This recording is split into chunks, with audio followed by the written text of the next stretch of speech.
वर्तमान में 1,06,00,000 निराश्रित महिलाएं, वृद्धजन और दिव्यांगजन यूपी के अंदर 12,000 रुपये सालाना पेंशन की सुविधा प्राप्त कर रहे हैं और सरकार इसको बहुत जल्दी बढ़ाने जा रही है। हमने बजट दे दिया है। खन्ना जी घोषणा नहीं किए हैं, लेकिन मैं आज बता दे रहा हूं, परसों जब बोलेंगे तो एक घोषणा भी ये भी कर देंगे कि कितना बढ़ाने जा रहे हैं। दिव्यांगजन, आपके समय मात्र 300 पेंशन मिलती थी, आज हम 12,000 रुपये इसको सालाना दे रहे हैं। मोटराइज्ड ट्राईसाइकिल दे रहे हैं और इस बार तो हमने बेटियों के लिए ई ट्राईसाइकिल की भी घोषणा कर दी, इलेक्ट्रिक ट्राईसाइकिल की भी घोषणा की है। ये पैसा डीबीटी के माध्यम से हम उनके खातों में भेज रहे हैं। आपके समय में वो 300 रुपया जाता था, 6 महीने में एक बार जाता था, उसमें भी आधा ही उसको मिल पाता था। आज डीबीटी के माध्यम से पूरा पैसा उस लाभार्थी के खाते में जाता है और हर एक जरूरतमंद को उसके हिसाब से हम लोगों ने उस लक्ष्य को प्राप्त करने के लिए सुविधा का लाभ दिया है। जीरो पॉवर्टी के लक्ष्य को प्राप्त करने की दिशा में भी सरकार ने जो कदम आगे बढ़ाए थे, निराश्रित महिलाओं के लिए pension, job card, ration card, निराश्रित महिलाओं के लिए पेंशन की सुविधा, जिन जरूरतमंदों के पास अपने आवास नहीं उन्हें आवास की सुविधा उपलब्ध करवाना, जिनके पास आवास के पट्टे नहीं उन्हें आवास के पट्टे उपलब्ध करवाने की कार्रवाई, ये सभी कार्रवाई को आगे बढ़ाते हुए समाजवादी पार्टी और कांग्रेस के तुष्टीकरण के मॉडल से उभार करके आज प्रदेश को संतुष्टिकरण की तरफ बढ़ाया गया है। 60 लाख गरीबों को एक एक आवास उपलब्ध करवाया गया है, एक एक आवास। हाँ, आप 20,000 देते थे, हम लोग 3.5 लाख आप केवल समाजवादी पार्टी के कैडर के लिए समाजवादी आवास देते थे। एक गरीब को इंदिरा आवास योजना में मात्र 20,000 रुपया मिलता था, 20,000 रुपया, मात्र 20,000 रुपया देते थे और वह पूरा नहीं होता था। हमारी सरकार ने, ये डबल इंजन की सरकार, नगरीय क्षेत्रों में 2.5 लाख देती है और ग्रामीण क्षेत्र में 1,20,000 रुपये आवास के लिए, शौचालय निर्माण के लिए 12 से 15,000 रुपये अतिरिक्त और मनरेगा के 90 दिन की मजदूरी के बराबर भी मानदेय उसे उपलब्ध करवाया जाता है। यानी जो अब ये जो पहली योजना थी, आगे उसी योजना को हम लोग विकसित भारत जी राम जी के साथ भी जोड़ने जा रहे हैं और यह कार्य हुआ है और इसका परिणाम क्या है कि 6 करोड़ से अधिक लोग गरीबी रेखा से उभरे हैं। इस बार भी हम लोगों ने जो बचे हुए लोग हैं, सफाई कर्मी हैं, निर्माण श्रमिक हैं, इनके लिए भी एक नई स्कीम को हम लेके आए हैं। बजट भाषण में उसकी भी घोषणा करेंगे। आप स्किल डेवलपमेंट ITI की बात कर रहे थे, ये व्यावसायिक शिक्षा में आता है, तकनीकी शिक्षा में नहीं। तो व्यावसायिक शिक्षा के मंत्री तो आप भी रहे हैं यूपी के अंदर, तो ITI की तो आप जानते हो। हाँ, तो ये व्यावसायिक शिक्षा वही है और इसमें हम लोगों ने अब आज की जो नई तकनीक है, मॉडर्न तकनीक जिसको आप कह सकते हैं, आर्टिफिशियल इंटेलिजेंस, डिजिटल टेक्नोलॉजी से जुड़े हुए अन्य सेमीकंडक्टर का है, डेटा साइंस का है, इन सभी उभरते हुए सेक्टर में रोबोटिक का है, ड्रोन टेक्नोलॉजी का है, स्पेस टेक्नोलॉजी, इन सभी सेक्टर में भी हम लोगों ने नए सेंटर विकसित किए हैं। टाटा टेक्नोलॉजीज के साथ मिल करके हम लोगों ने हर जनपद के 2-2 ऐसे ITI को इस नए जो इमर्जिंग टेक्नोलॉजी है इसके साथ जोड़ करके और फिर उसको हम एक हब एंड स्पोक मॉडल पर आगे बढ़ाने की कार्रवाई को तेजी के साथ कर रहे हैं और मेरा मानना है कि अधिक से अधिक नौजवानों को इसमें प्रशिक्षित करने की आवश्यकता है। वह आज की आवश्यकता है। राष्ट्रीय शिक्षा नीति 2020, आदरणीय प्रधानमंत्री जी ने कोविड कालखंड में देशवासियों को एक नई शिक्षा नीति दी, राष्ट्रीय शिक्षा नीति के रूप में। स्किल डेवलपमेंट और तकनीकी शिक्षा, तकनीकी उन्नयन, इसका मुख्य आधार है और इस दिशा में अब हमारे टेक्निकल एजुकेशन ने भी इसमें अपने कार्रवाई को आगे बढ़ाया है।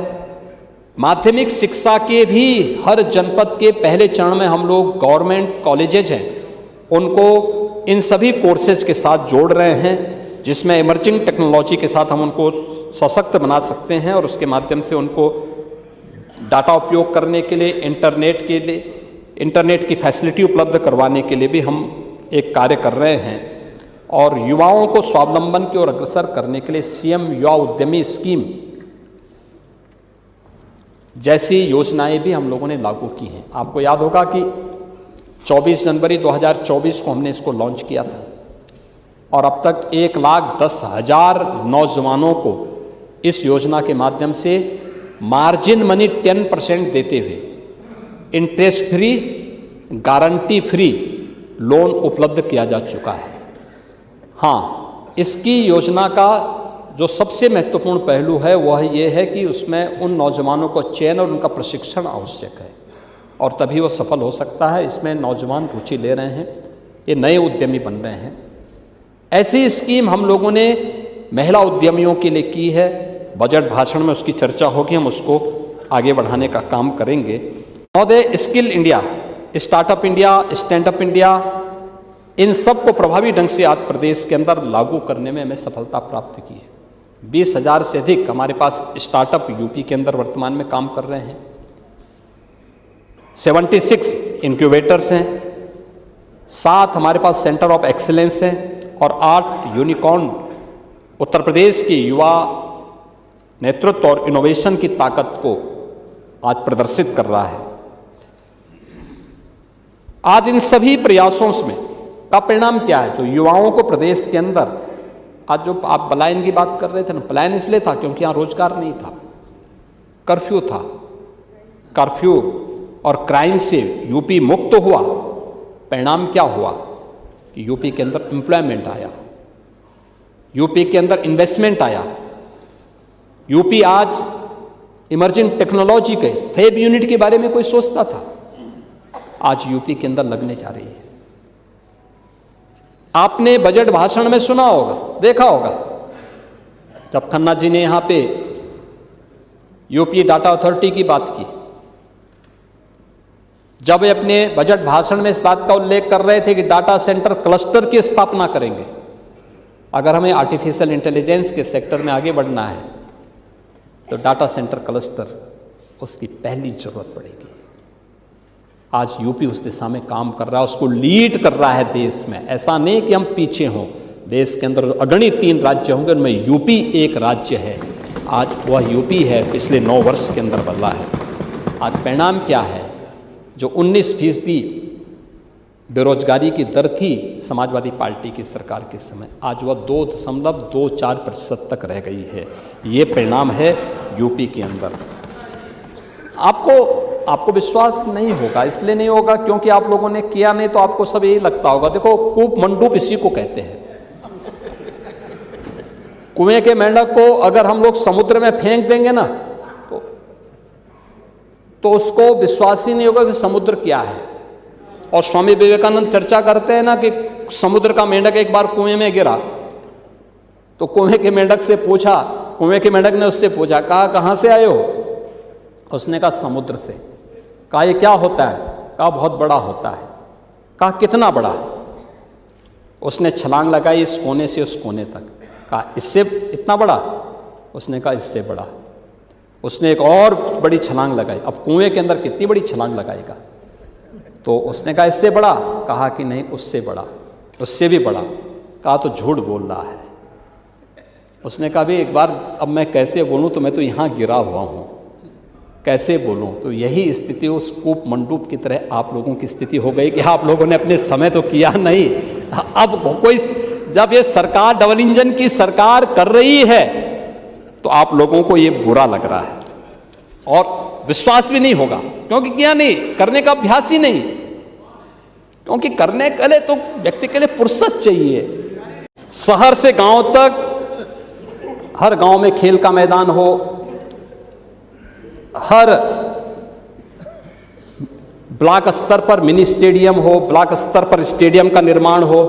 और अब तो सरकार ने तय किया है 2030 के कॉमनवेल्थ गेम्स के लिए और 2036 के भारत की ओलंपिक की दावेदारी को ध्यान में रख करके हर डिविजनल यानी मंडल मुख्यालय पर एक स्पोर्ट्स कॉलेज, हर स्पोर्ट्स कॉलेज के पास एक सेंटर ऑफ एक्सीलेंस किसी एक खेल में यूपी के नौजवानों को इस योग्य बनाओ कि इन प्रतियोगिताओं में। और जहाँ पे हुआ है, आपके गाजीपुर में हुआ है, गाजीपुर के नौजवान आज खेल में, हॉकी में ललित उपाध्याय और राजकुमार पाल उसी गाजीपुर की देन है, वाराणसी की गाजीपुर की देन है।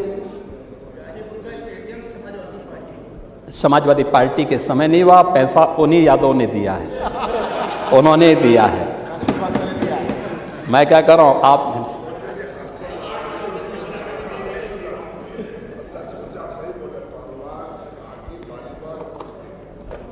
हम कर रहे हैं ना, यूपी के अंदर हर एक जगह को हम दे रहे हैं। और हमने प्राइवेट एकेडमी को भी धनराशि देनी प्रारंभ की और उसी तहत, उसी पॉलिसी के अंतर्गत गाजीपुर की भी उसको हमने जोड़ा है और बहुत अच्छा काम कर रहे हैं। वेस्टर्न यूपी में प्राइवेट एकेडमी बहुत अच्छा काम कर रही है, अच्छे अच्छे खेल के खिलाड़ी वहाँ से निकले हैं, ओलंपिक में मेडल जीते हैं। और इसी का परिणाम है कि आज हमने उत्तर प्रदेश के अंदर अपने इन सभी खिलाड़ियों को जो ओलंपिक में, कॉमनवेल्थ में, एशियाड में मेडल जीतेंगे, उन सभी खिलाड़ियों को हम लोगों ने सरकारी नौकरी में प्राथमिकता दी है। डिप्टी एसपी, तहसीलदार, अन्य महत्वपूर्ण पदों पर हम लोगों ने उन्हें हर खेल का बजट पर्याप्त बजट है, बजट की कमी नहीं है। 500 से अधिक नहीं, यूपी गवर्नमेंट का अपना बजट है। खेलो इंडिया के साथ हम जोड़ते हैं तब इस कार्यक्रम को आगे बढ़ाते हैं और बहुत अच्छा उसका वो चल रहा है। उत्तर प्रदेश में इलेक्ट्रिक व्हीकल में भी उत्तर प्रदेश ने एक बहुत अच्छी दमदारी से अपनी उपस्थिति दर्ज की है और देश का पहला इलेक्ट्रिक व्हीकल मैन्युफैक्चरिंग की यूनिट यूपी के अंदर प्रारंभ हो चुकी है, जिसमें बसेज के निर्माण की कार्रवाई चल रही है। जो राष्ट्रीय बाजार है उसमें उत्तर प्रदेश की उपस्थिति 19% है। तिपैया इलेक्ट्रिक व्हीकल में 40% भागीदारी यूपी की है। फेम 1 और फेम 2 का प्रमुख लाभार्थी यूपी है। एक्सप्रेसवे कॉरिडोर पर चार्जिंग स्टेशन और प्रदेश में 700 अधिक इलेक्ट्रिक बसेस का वर्तमान में संचालन हो रहा है। उद्योगों के साथ मिलकर आईटीआई, पॉलिटेक्निक और हमारे जितने भी इंजीनियरिंग कॉलेजेज हैं ईवी रेडी, ये सभी अपने आप को तैयार कर रही है। समाजवादी पार्टी और विकास, गोमती रिवर फ्रंट कुल डीपीआर था 300 करोड़ का, 1400 करोड़ खर्च हो गया, काम ही नहीं हुआ, अधूरा। जेपीएनआईसी कुल डीपीआर था 200 करोड़ का, 800 करोड़ खर्च हो गया, तब भी अधूरा। पूर्वांचल एक्सप्रेसवे,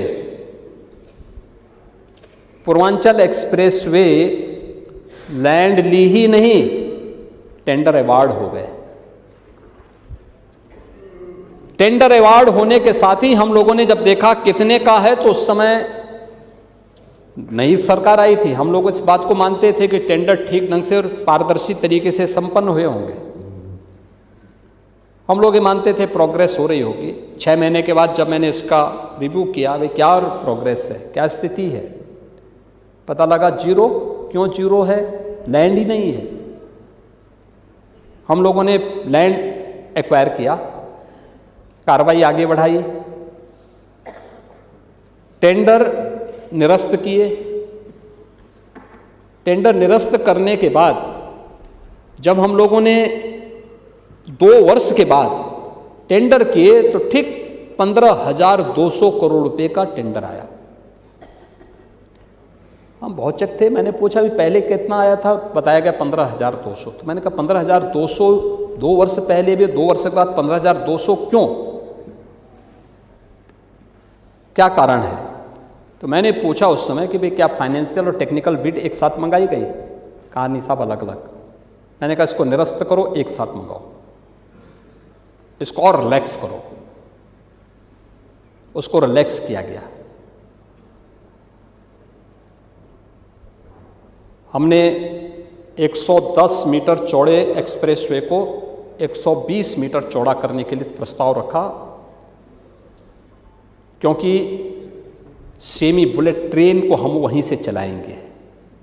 अभी जो प्रस्तावित हो रही देश के अंदर जो कॉरिडोर नए बनने जा रहे हैं, उन सब के लिए तैयारी हमारी उसी देश से चल रही है। वाराणसी से जोड़ने के लिए लैंड स्टेट उपलब्ध करवाएगा, हमारे पास लैंड है।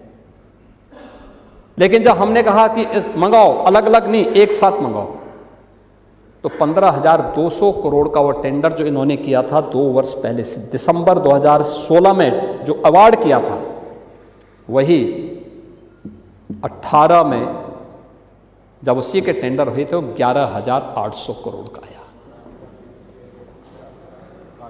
ये 3,500 करोड़ कहां जा रहा था? ये है इनका मॉडल। ये विकास की बात करेंगे, यानी कभी जेपी और लोहिया ये समाजवाद के आदर्श माने जाते थे। इन्होंने देश में बराबरी का और सामाजिक न्याय की वकालत की थी। ये दोनों महान नेता थे, दोनों ने इसकी वकालत की थी। आज वही समाजवादी संपत्ति और संतति इसका प्रतीक बन गया है। लोहिया इसके विरोधी थे। जो समाजवाद त्याग का, संघर्ष का, नैतिक आदर्शों का आह्वान करता था, आज वह वंशवाद का, सुविधावाद का और निजी साम्राज्य खड़ी करने की एक सीढ़ी बन गई है इन लोगों के लिए। ये लोग किस उसकी बात करते हैं? जहां कभी लोहिया और जेपी की परंपरा ने शोषण के विरुद्ध संघर्ष का उद्घोष किया था, आज वही समाजवाद समाज में जातीय वैमनस्यता पैदा करने का एक माध्यम बन गया है। लोक माता अहिल्याबाई होलकर लोक माता है, उनका सम्मान होना चाहिए। उन्होंने मुगल कालखंड में भारत के सांस्कृतिक और आध्यात्मिक प्रतीकों को जिस दमदार तरीके से स्थापित किया था, उनकी पूजा होनी चाहिए और उसी क्रम में हमारी उनके प्रति श्रद्धा का भाव। आपने क्या किया? आपने नहीं किया।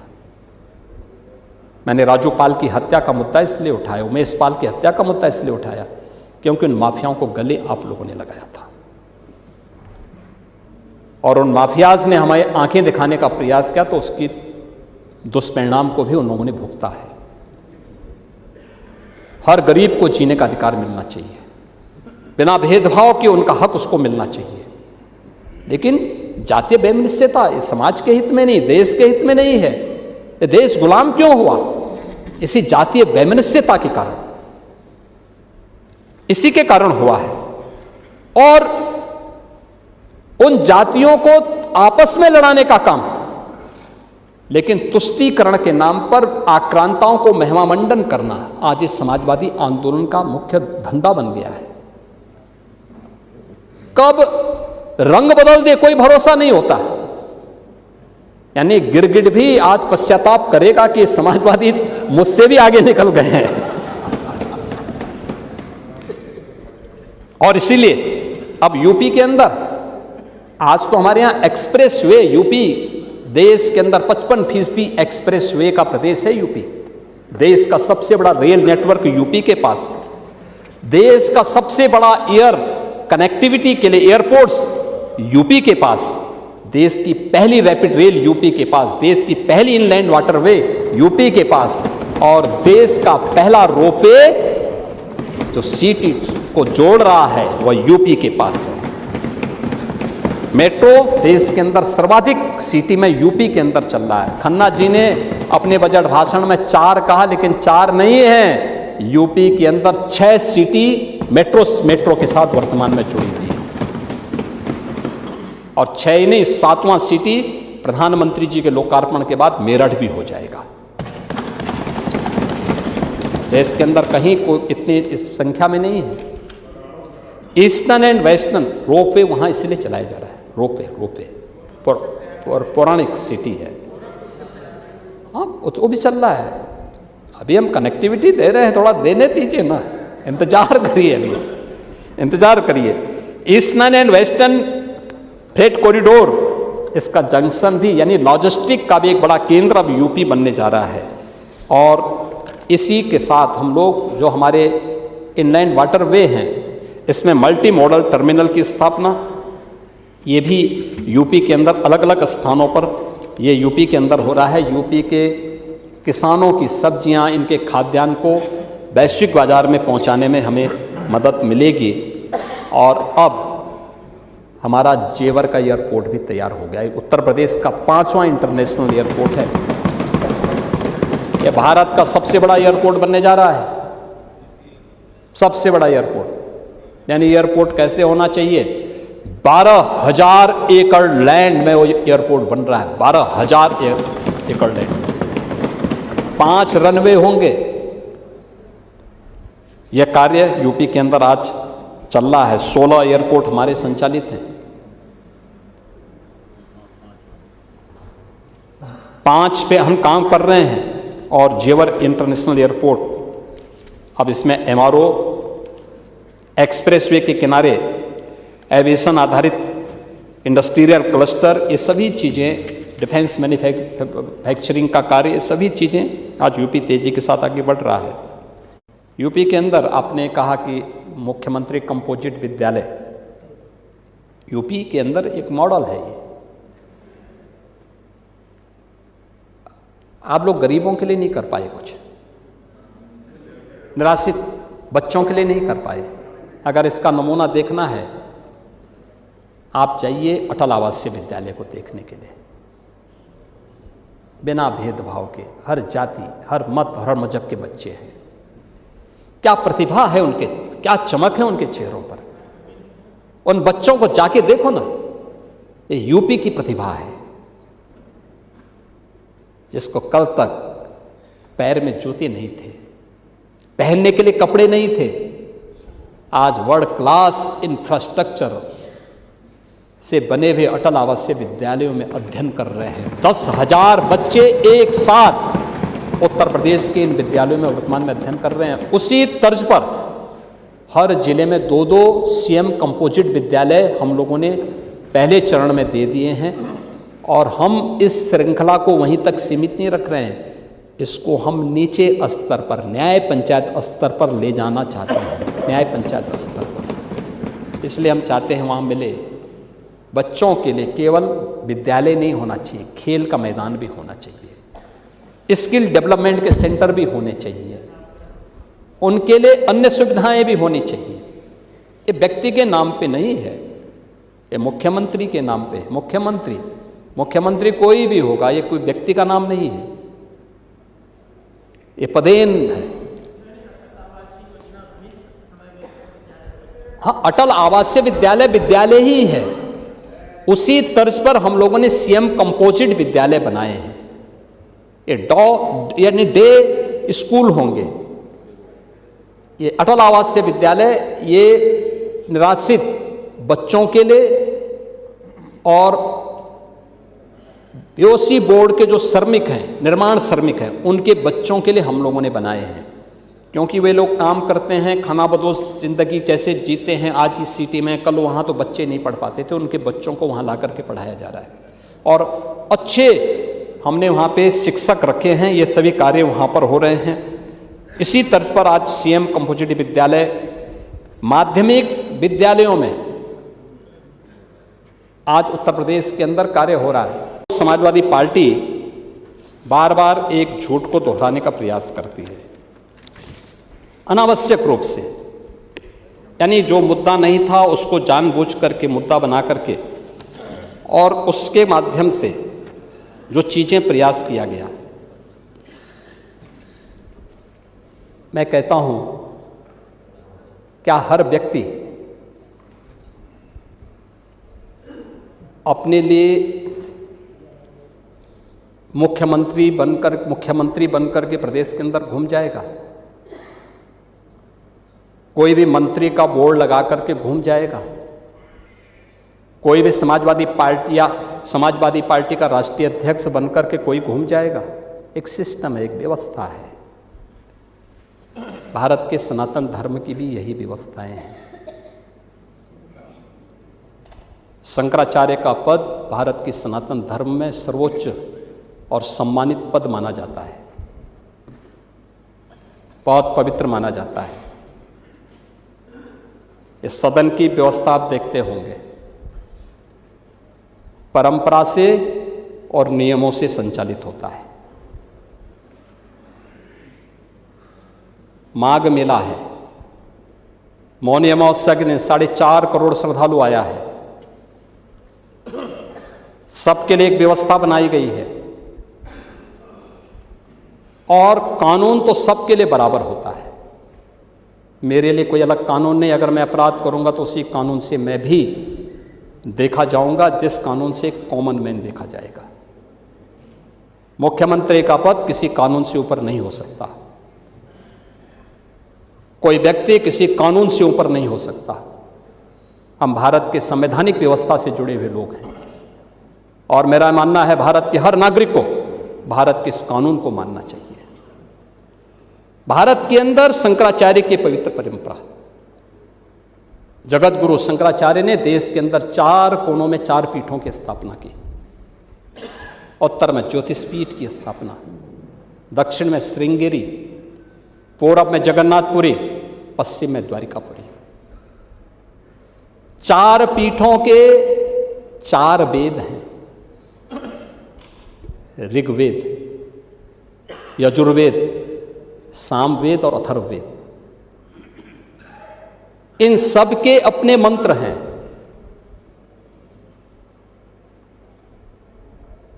ऋग्वेद, इसका मंत्र प्रज्ञानम ब्रह्म, ये प्रज्ञा ही ब्रह्म है, ये इसका मंत्र है। क्योंकि बुद्धि की पवित्रता पर ऋग्वेद ध्यान देता है। यजुर्वेद अहम ब्रह्मास्मि, ये इसका मंत्र है, मैं ही ब्रह्म हूं। कोई भी साधक जब अपनी साधना की पराकाष्ठा में पहुंचता है तो उसको इस बात की अनुभूति होती है। यही उपनिषदों का उद्घोष भी है। सामवेद तत्त्वमसि, यानी उस आत्मा के बारे में तू ही वह है, यानी जिसको तू बाहर ढूंढ रहा है वो तुझ में ही है। और अथर्ववेद अयात्मा ब्रह्म, ये आत्मा ही ब्रह्म है। ये 4 मंत्र हैं। आदि जगत गुरु शंकराचार्य ने अनिवार्य किया है, जिस पीठ के लिए जो योग्य पात्र होगा उसका मंत्र, उसका भाष्य, आज की भाषा में आप कह सकते हैं थीसिस, वह विद्वत परिषद के द्वारा अप्रूव की हुई, उसके द्वारा और फिर उस परंपरा के द्वारा उसको मान्य किया गया। हर व्यक्ति शंकराचार्य नहीं लिख सकता। हर व्यक्ति हर पीठ के आचार्य के रूप में जाकर के जहां तहां वातावरण खराब नहीं कर सकता। उन मर्यादाओं का पालन सबको करना होगा। और अगर वो शंकराचार्य थे तो क्यों आप लोगों ने लाठीचार्ज किया था वाराणसी में? क्यों FIR लॉन्च किया था? आप नैतिकता की बात करते हैं। 4.5 करोड़ श्रद्धालु जहां पर आए हों, वहां पर जो एग्जिट गेट है, जहां से श्रद्धालु बाहर निकल रहा है स्नान करके, उस द्वार, उस पेंटून से, उस मार्ग से किसी को बाहर निकलने का कोई वो नहीं।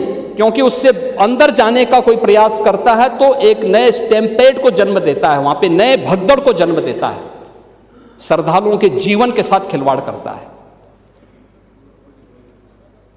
एक जिम्मेदार और मर्यादित व्यक्ति कभी इस प्रकार का आचरण नहीं कर सकता,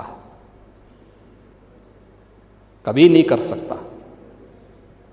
आपको पूछना है, सपा के लोग पूछें, लेकिन हम लोग मर्यादित लोग हैं, कानून का शासन पर विश्वास करते हैं, कानून का शासन पालन करना भी जानते हैं, पालन करवाना भी जानते हैं, दोनों चीजों को एक साथ लागू करवाना जानते हैं।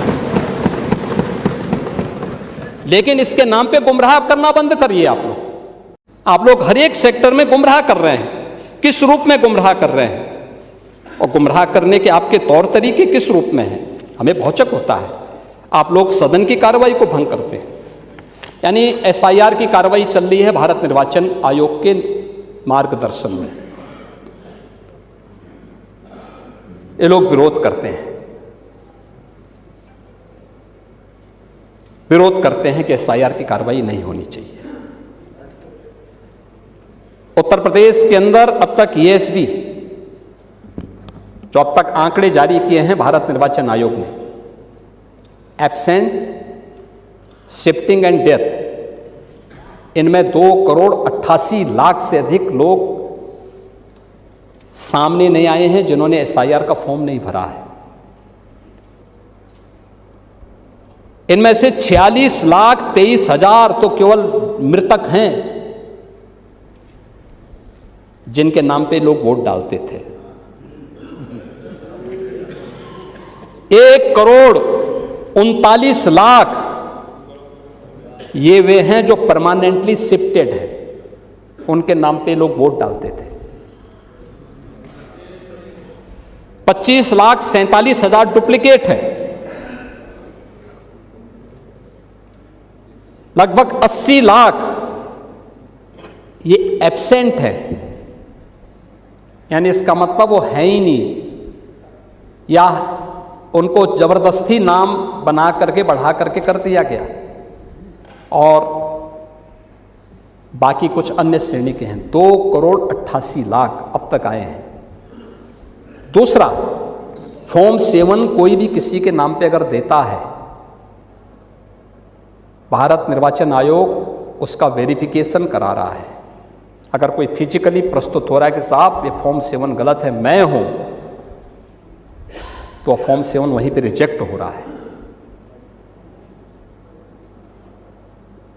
क्यों वातावरण खराब कर रहे हैं आप लोग? कोई व्यक्ति एक पारदर्शी व्यवस्था चाहता है तो आप लोग पारदर्शी व्यवस्था के समर्थन नहीं करते, अच्छा कार्य नहीं होने देते, ना अच्छा काम किया है ना अच्छा काम करने देंगे। और इसीलिए प्रदेश के अंदर आज जिस ओर हम गए हैं, मैंने बताया ना कि 2013 में कुंभ था और कुंभ में कुल 12 करोड़ श्रद्धालु आए थे, और माघ मेला में 21 करोड़ की संख्या पार हो चुकी है। कल परसों अंतिम स्नान होगा, यानी यद्यपि माघ मेला तो केवल माघी पूर्णिमा तक होता है। ये है सरकार की सुविधा और सुरक्षा पे विश्वास। आप लोक माता के नाम पर, शंकराचार्य के नाम पर, एसआईआर के नाम पर या किसी अन्य के नाम पर समाज को गुमराह बंद करिए। देश के बारे में सोचिए। महामहिम राज्यपाल जी ने जो अभिभाषण इस सदन में दिया था, सरकार की इन्हीं उपलब्धियों को लेकर के दिया था और भावी कार्य योजना को लेकर के दिया था। अगर आप लोग सुने होते थे, प्रश्न संभवतः मुझसे नहीं करते, लेकिन आपने दिया तो मैंने उसका जवाब देने का भी प्रयास किया है। और इसलिए अध्यक्ष जी, मैं इस मजबूती के साथ कह सकता हूं कि आज का हमारा उत्तर प्रदेश अब पहचान के लिए मोहताज नहीं है। आज कानून का राज है, अपराधी भयभीत है, एक गरीब का सम्मान है, किसान खुशहाल है, बहन और बेटियों में सुरक्षा का एहसास है, और युवाओं को रोजगार का अवसर प्राप्त हो रहा है। गांव में बिजली है और हर हृदय में एक गौरव की अनुभूति भी है, और यह है आज का उत्तर प्रदेश जो आधुनिक राम राज्य का एहसास उत्तर प्रदेश के वासियों को कर रहा है। विरासत और विकास साथ साथ चलेंगे। ये जन कल्याण, रोजगार सृजन, निवेश के विस्तार और सामाजिक सुरक्षा के माध्यम से प्रदेश को सशक्त, सुरक्षित और समृद्ध बनाने के लिए प्रतिबद्ध है। और हम लोगों ने तय किया है 2029-30 तक उत्तर प्रदेश की अर्थव्यवस्था को देश की नंबर 1 की अर्थव्यवस्था के रूप में स्थापित करने, उस अभियान को लेकर के हम आगे बढ़े। 200 उदाहरण आप ही की सरकार के समय का मैं दे रहा हूँ। पंडित राम प्रसाद बिस्मिल की शहादत दिवस के दिन आपके एक मंत्री को बुलाया गया, वो भी शिक्षा विभाग के ही मंत्री थे। तो उनको जब बुलाया गया तो उनसे कहा गया कि, तो उन्होंने कहा कि ये किसकी जयंती? कहा जयंती नहीं, आज इनकी शहादत दिवस है, इनको फांसी भी दे। तो उन्होंने कहा बिस्मिल्लाह खां को तो अभी कोई पुरस्कार मिला है, तो उनको फांसी क्यों हो गई?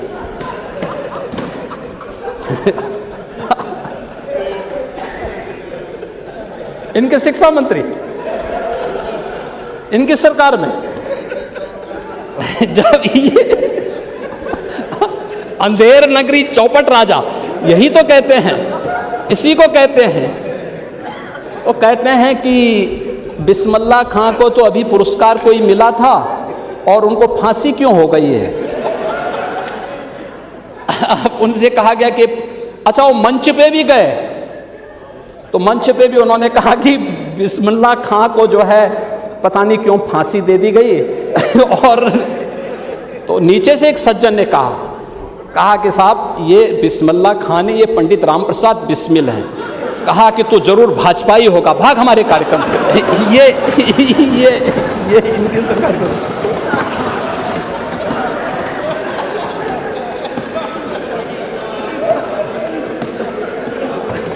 तो चौपट, शिक्षा व्यवस्था को चौपट होना ही होना था।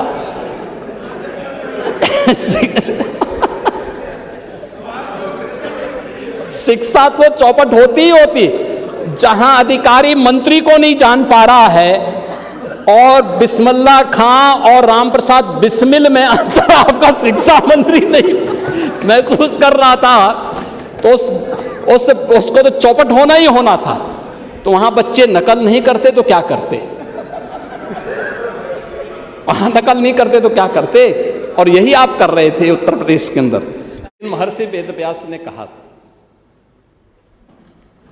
उनका कालखंड आज से 5000 वर्ष पहले था।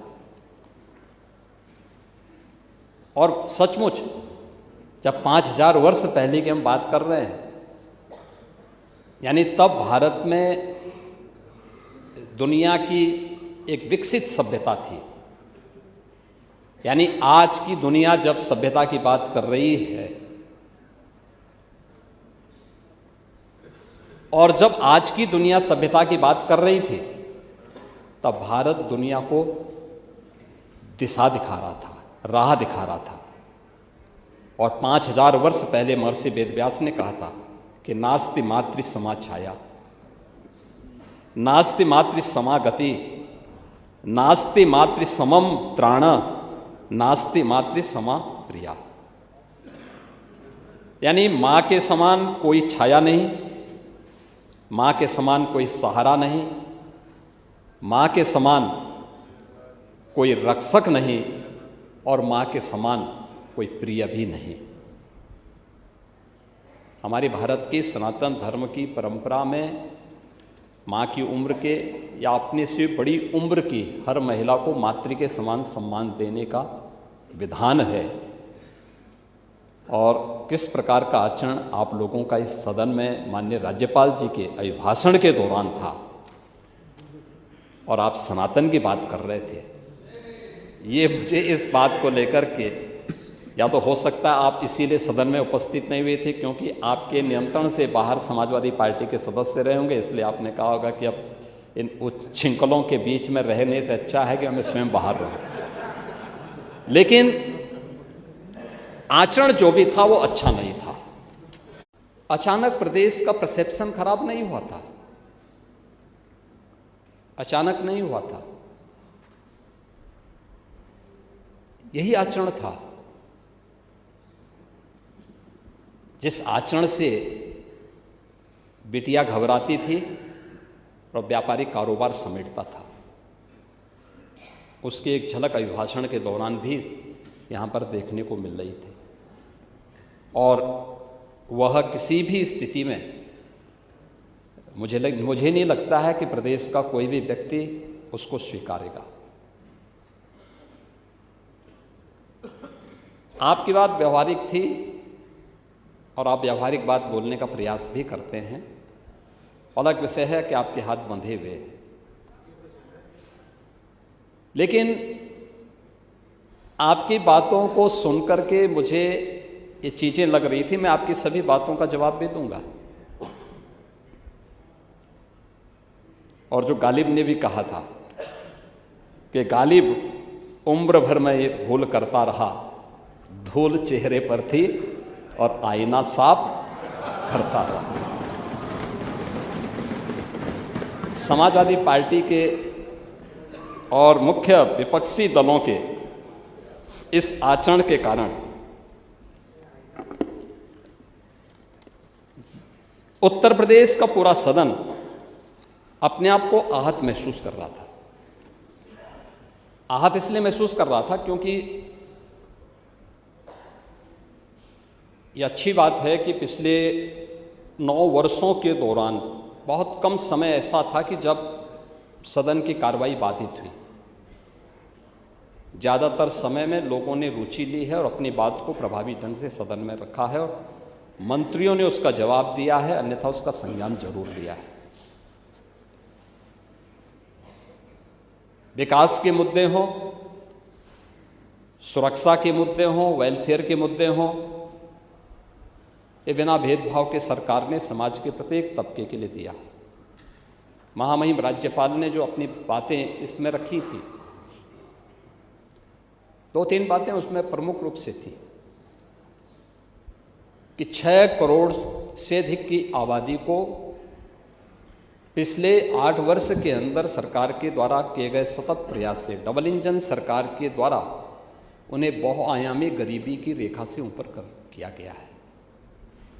ये नीति आयोग के वे आंकड़े हैं जो उन्होंने पूरे देश भर में सरकार के विकासपरक योजनाओं, कल्याणकारी योजनाओं के परिणाम स्वरूप उसके परिणाम सामने आए हैं। इसका मतलब ये नहीं कि उनको इन अन्य योजनाओं से वंचित कर दिया जाए। उनको जो राशन की सुविधा मिल रही है वह यथावत मिलेगी, उन्हें स्वास्थ्य की सुविधाएं जो मिल रही हैं वे यथावत मिलती रहेंगी, शासन की अन्य सभी प्रकार की सुविधाएं वैसे ही मिलती रहेंगी। लेकिन सरकार के जो प्रोग्राम हैं उन प्रोग्राम का असर कैसे पड़ा है वह उनके स्वावलंबन के लिए, उनकी आत्मनिर्भरता के लिए और उनके जीवन में खुशहाली का वह कारण बने, इस दृष्टि से वह योजना किस रूप में आज अपना असर दिखा रही है। एक एक योजना, वह हर घर शौचालय की बात हो, हर घर जल की बात हो, हर घर हर उस गरीब परिवार को छत देकर के एक पीएम आवास उपलब्ध करवाने का कार्य हो, या आयुष्मान भारत के माध्यम से 5 लाख रुपए की स्वास्थ्य बीमा का कवर हो, या फ्री में राशन की सुविधा उपलब्ध करवाने का कार्य हो, या 1 करोड़ 6 लाख उन परिवारों को जो निराश्रित महिलाएं हैं, वृद्धजन हैं, दिव्यांगजन हैं, उनको 12,000 रुपये की सालाना पेंशन की सुविधा उपलब्ध करवाने का कार्य हो। ये यथावत चलती रहेंगी और अन्य जरूरतमंदों को भी सरकार उन्हें उपलब्ध कराएगी। ये 9 वर्ष की जो यात्रा, ये सरकार की अपराध और अव्यवस्था से अनुशासन की यात्रा है, कर्फ्यू से कानून का राज का है, उपद्रव से उत्सव की यात्रा है समस्या से समाधान की यात्रा है और अविश्वास से आत्मविश्वास की यात्रा है। यानी ये यात्रा केवल एक सत्ता प्राप्त करने की होड़ नहीं है। इसको प्राप्त करने के लिए सरकार की स्पष्ट नीति थी, साफ नियत थी, दृढ़ इच्छा शक्ति थी और सुशासन के लक्ष्यों को प्राप्त करने के लिए हम लोगों ने जब एक सामूहिक रूप से प्रयास किया, हर व्यक्ति के मन में एक विश्वास भरा, हाँ यूपी भी कर सकता है, यूपी से भी परिणाम दिए जा सकते हैं। और वही आज उत्तर प्रदेश के अंदर देखने को मिल रहा है। और आज अब यह उत्तर प्रदेश बीमारू राज्य नहीं है, आज यह TTT का एक प्रतीक बना है। TTT, technology, trust and transformation, यानी इन तीनों की एक त्रिवेणी बनकर के उभरा है। उत्तर प्रदेश तो त्रिवेणी के रूप में पहले से ही विख्यात था। माँ गंगा, माँ यमुना और माँ सरस्वती की त्रिवेणी प्रयागराज में मिलती है। करोड़ों की संख्या में श्रद्धालु जाता है। लेकिन अब यूपी उस त्रिवेणी का, पूरा यूपी उस त्रिवेणी का प्रतीक बना है। और उस त्रिवेणी को बनाने के लिए उत्तर प्रदेश ने जो कार्य किए हैं, पहली बार सदन में प्रदेश का आर्थिक सर्वेक्षण भी प्रस्तुत हुआ है। डंके की चोट पर सरकार ने कहा, हां हमने क्या किया है, हम आर्थिक सर्वेक्षण प्रस्तुत कर रहे हैं। और वित्त मंत्री जी ने सदन में उस आर्थिक सर्वेक्षण को प्रस्तुत किया है। यह आर्थिक सर्वेक्षण विचार से व्यवस्था और व्यवस्था से विकास की इस अभिनव यात्रा का प्रतीक है, जिसको उत्तर प्रदेश की जनता जी रही है, जिसके अनुसार चल रही है, उसको अपने आचरण में होते हुए देख रही है। और यह उस नए युग का उद्घोष है जो वर्षों से तमन्ना थी उत्तर प्रदेश वासी की, कि सबसे बड़ी आबादी वाला राज्य अपनी पहचान के लिए मोहताज हो, उसको शक की निगाहों से देखा जाए। यही तो हुआ था। आप तो पाणी जी प्रदेश सरकार में मंत्री भी थे और इस सदन के माननीय स्पीकर के रूप में भी एक लंबे समय तक आपको कार्य करने का अवसर प्राप्त हुआ था। क्या ये सच नहीं कि उत्तर प्रदेश को उस दौरान शक की निगाहों से देखा जाता था? उत्तर प्रदेश के नौजवानों के सामने पहचान का संकट खड़ा हुआ था। हर केंद्र सरकार की योजनाओं का बॉटलनेक, उनकी सफलता का बॉटलनेक कोई माना जाता था तो वह उत्तर प्रदेश माना जाता था। यानी ये बस गई काम से, यूपी सफल, यूपी विफल, योजना विफल,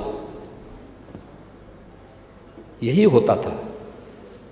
और उत्तर प्रदेश ने आज उससे उभर करके विकास की एक दिशा तय करने वाले अग्रणी राज्यों में आज अपनी पहचान बनाई है। आज देश के टॉप 3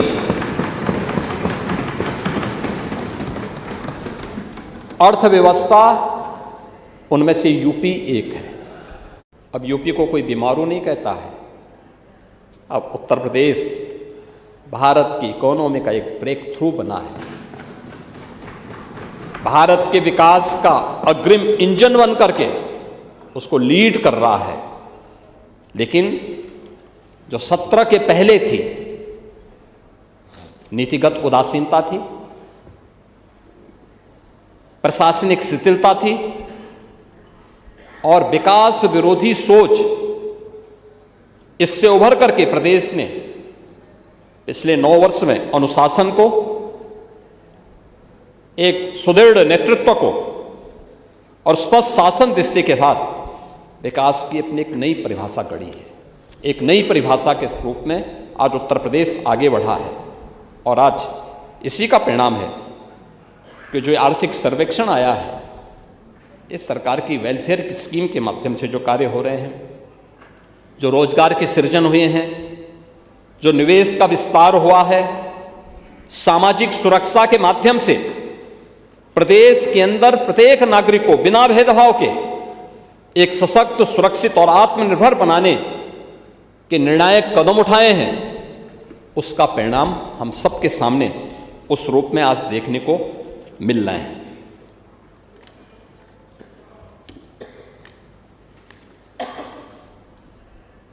महोदय, सत्र के पहले क्या था? यानी उत्तर प्रदेश वैसे खराब नहीं हुआ था। सत्ता के संरक्षण में पल रहे गुंडे माफिया, जो कुछ नाम आपने लिए हैं, कुछ का नाम आप लेने में स्वयं ही संकोच कर लिए, क्योंकि नाम लेते हैं तो हर व्यक्ति स्वयं ही कर लेता। आपने स्वयं ही बोला कि हाँ वो अपराधी था, दुर्दांत अपराधी था। आपकी स्वीकृति के लिए मैं आपका धन्यवाद करता हूं, लेकिन अपराधी अपराधी होता है।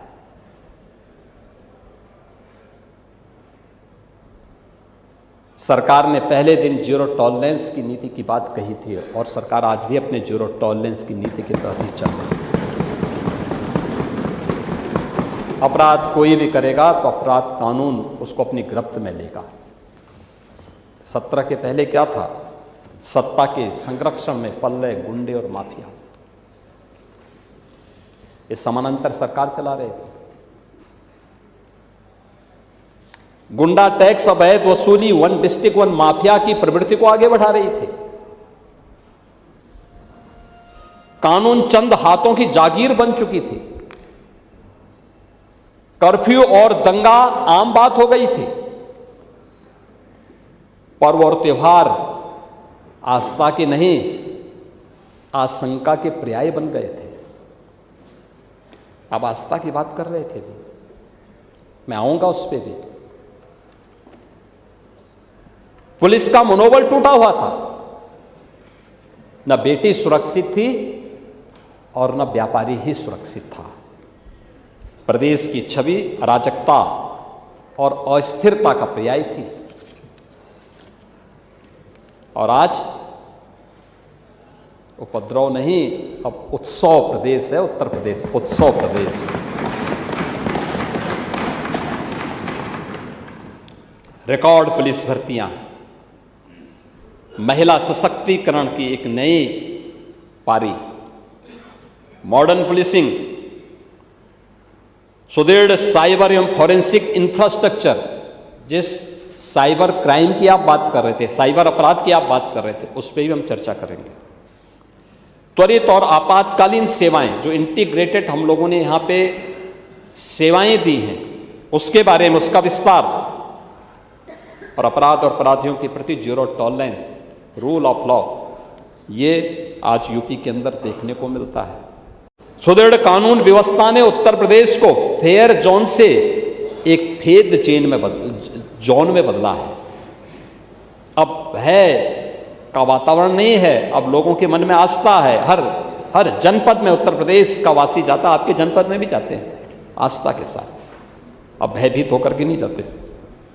कर्फ्यू कल्चर की जगह जीरो टॉलरेंस कल्चर ने लिया है। अब दंगों की जगह फेस्टिव और टेंपल इकोनॉमी ग्रो कर रही है। कोई सोचता था अयोध्या में करोड़ों लोग आएंगे, प्रयागराज में 2013 के प्रयागराज कुंभ में कुल 12 करोड़ श्रद्धालु आए थे, और इस बार के माघ मेला में ही 21 करोड़ श्रद्धालु आया है। 21 करोड़ श्रद्धालु, ये है चेंज। ये माघ मेला कल्पवासियों का होता था, लेकिन इस माघ मेले में भी इस प्रकार की व्यवस्था, लोगों का एक विश्वास है। ये 17 में से अब तक कोई सांप्रदायिक दंगा नहीं। अब यहां न कर्फ्यू है न दंगा है। अब यूपी में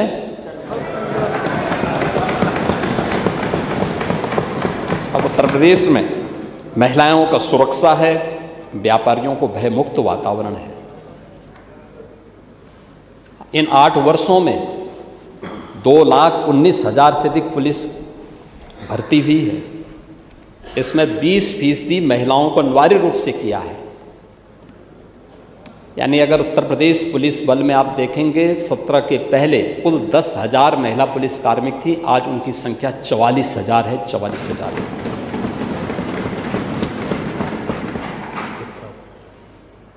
पुलिस की ट्रेनिंग क्षमता को कई गुना बढ़ाया गया है। उदाहरण अभी मनोज पांडे जी कह रहे थे, पुलिस भर्ती 60,244 एक साथ हुई और कोई जनपद नहीं जहां के नौजवान ना भर्ती हुए हों। क्या उस पक्ष का, क्या इस पक्ष का, क्या उस पक्ष का, किसी भी पक्ष का रहा हो, वो कोई किसी भी पक्ष का नहीं, उत्तर प्रदेश का नागरिक है तो भी उसको योग्यता के अनुसार मिली है, नौकरी मिली है। कोई भेदभाव किसी के साथ नहीं। मुझे याद है 17 में हमें पुलिस की भर्ती करनी थी, 3,000 से अधिक ट्रेनिंग की क्षमता नहीं थी यूपी के अंदर। आज 60,200 को हम ट्रेनिंग उत्तर प्रदेश के अंदर, उत्तर प्रदेश के ही अपने स्वयं के ट्रेनिंग सेंटर में करवा रहे हैं। ये विस्तार उत्तर प्रदेश के अंदर हुआ है। अनुमान कर लीजिए ना, कहां 3,000 की ट्रेनिंग की क्षमता नहीं थी और कहां हम 60,200 की ट्रेनिंग एक साथ करवा रहे हैं। ये विस्तार हुआ है। पुलिस अवस्थापना सुविधाओं में भूतपूर्व विकास। पहले पुलिस के लिए जो बैरक बनते थे, आखिर वह भी तो हमारे और आपके ही बीच का कोई नौजवान है। वो खपड़ेल के बैरक में रहता था। आज जेलों में आप जाएंगे, जो हाई राइज बिल्डिंग होगी वो पुलिस की अवस्थापना सुविधा का, उनके बैरक का होगा। तो मॉडर्न पुलिसिंग की बात आती तो 7 पुलिस कमिश्नरेट कभी निर्णय नहीं कर पाए होंगे, कोई निर्णय नहीं कर पाता था। आप नौकरशाही की बात करते हैं, हम लोगों ने निर्णय लिया मॉडर्न पुलिसिंग आवश्यक है। उत्तर प्रदेश जैसे राज्य के लिए हम लोगों ने किया है। फॉरेंसिक साइंस इकोसिस्टम को हम लोगों ने प्रदेश के अंदर लागू किया। आज 3 नए कानून लागू हो चुके हैं और 3 नए कानून को लागू करने के लिए प्रदेश ने लखनऊ में Uttar Pradesh state forensic institute की स्थापना की। उत्तर प्रदेश के अंदर प्रारंभ हो चुका है।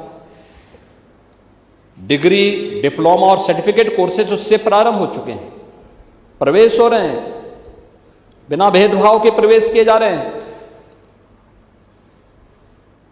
आप साइबर क्राइम की बात कर रहे थे। 2017 के पहले केवल 2 थाने थे, आज सभी 75 जनपदों में एक थाने हैं। हर थाने में एक साइबर हेल्प डेस्क भी है और अब तक हजारों करोड़ रुपए जो साइबर अपराध के अपराधियों के द्वारा ऐंठे जाते थे, उनको वापस कराने और उसको बचाने में भी इस तंत्र ने योगदान दिया है। 3 नए कानून लागू होने के बाद उस हर अपराध में जिसमें 7 वर्ष से अधिक की सजा है, उसमें फॉरेंसिक एविडेंस आवश्यक है। पहले यूपी के अंदर 2 या 3 लैब्स काम करती थी, आज हम लोगों ने 12 ये ग्रेड की लैब बनाई हुई है FSL। 6 निर्माणाधीन हैं। हर जनपद में 2-2 फॉरेंसिक वैन उपलब्ध करवाई गई हैं। एविडेंस प्राप्त हो, अपराधी को सजा दी जा सके। ये एक नई दिशा में किए गए प्रयास हैं। सेफ सिटी, आप मुंबई गए थे, मुंबई में भी भारतीय जनता पार्टी की ही सरकार है। नहीं, अभी भी है। तो चुनाव के दौरान भारतीय जनता पार्टी थी जिस चुनाव की आप बात कर रहे हैं, और भाजपा की ही सरकार है। ये भाजपा ही सुरक्षा दे सकती है। गुजरात में भी भाजपा की ही सरकार है, डबल इंजन की सरकार है ये, इसलिए सुरक्षा दे रही है। और वही सुरक्षा बेटियों को हम भी दे रहे हैं यूपी के अंदर, वही सुरक्षा है। उत्तर प्रदेश में सेफ सिटी के लक्ष्य को 17 नगर निगम समेत गौतम बुद्ध नगर जनपद में हम लोगों ने लागू कर दिया है। हर जिला मुख्यालय में भी सीसीटीवी कैमरे के coverage, integrated command and control centre के माध्यम से उसकी मॉनिटरिंग, ये सभी चीज़ें आज यूपी के अंदर, और Uttar Pradesh special security force का गठन भी उत्तर प्रदेश में हुआ है। इसके साथ ही पीएसी जो समाजवादी पार्टी के कालखंड में जिसको एक प्रकार से समाप्त करने की साजिश हो रही थी, हम लोगों ने फिर से उसकी 34 कंपनियों को पुनर्गठित करके उसको जीवित किया है, क्योंकि दंगाइयों की काल है पीएसी। और दंगा समर्थक कोई भी पार्टी पीएसी का समर्थन नहीं करती है। हमने फिर से उसका पुनर्गठन किया है, और पुनर्गठन करने के साथ ही 3 महिला पीएसी का गठन हमारा हो चुका है, 3 और हम करने जा रहे हैं। और 3 जो महिला पीएसी की गठन किए हैं, किनके नाम से किया है? वीरांगना उदा देवी के नाम पे लखनऊ में, वीरांगना झलकारी देवी कोरी के नाम पे गोरखपुर में, वीरांगना अवंतीबाई लोधी के नाम पर बदायूं में, ये गठित हो चुके हैं। 3 नई वाहिनियों का गठन हम लोग करने जा रहे हैं।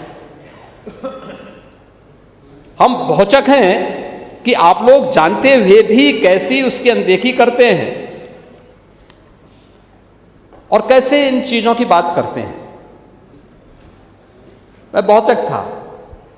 लोक माता अहिल्याबाई होलकर,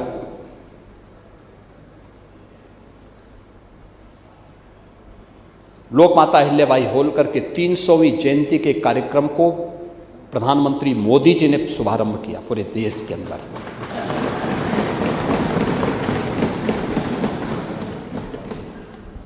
काशी विश्वनाथ धाम में भव्य प्रतिमा प्रधानमंत्री मोदी जी ने लोक माता अहिल्याबाई होलकर की लगाई।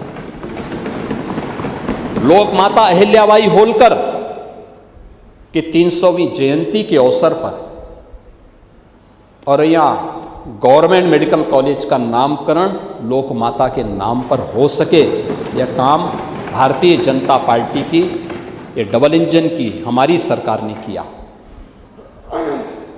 और अगर लोक माता अहिल्याबाई होलकर के नाम पर बने हुए मणिकर्णिका घाट और वहाँ के शमशान घाट के पुनरुद्धार के कार्यक्रम को आगे बढ़ाया जाता है, तो समाजवादी पार्टी और कांग्रेस उसका विरोध करती है। उसके नाम पर लोक माता को अपमानित करने का काम करती है। और आपको क्या अधिकार है लोक माता के साथ, लोक माता के बारे में इस प्रकार की चर्चा करने का? कौन सा अधिकार समाजवादी पार्टी का? क्या राजू पाल समाज के नहीं थे? क्या उमेश पाल की जो निर्मम हत्या प्रयागराज में हुई थी, क्या वो पाल समाज के नहीं थे? उन माफियाओं को तो अपने गले का हार बना करके समाजवादी पार्टी चलती थी। और आज आप अनावश्यक रूप से एक मुद्दे को मुद्दा बना करके समाज में विद्वेष की स्थिति पैदा करना चाहते हैं, और आप लोक माता के नाम पे गुमराह कर रहे हैं। राष्ट्रद्रोहियों को महिमामंडित करते हैं, राष्ट्र नायकों का अपमान करते हैं।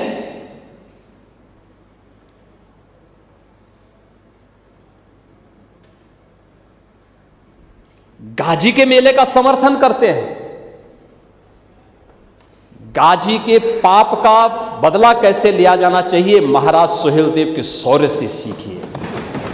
और ये हमारी सरकार को गौरव है कि महाराज सुहेलदेव का विराट स्मारक उसी बहराइच में चित्तौड़ा नामक स्थान पर ही हमारी सरकार ने बनाया है। महाराज सुहेलदेव के नाम पर विश्वविद्यालय भी हमारी सरकार ने आजमगढ़ में बनाया है।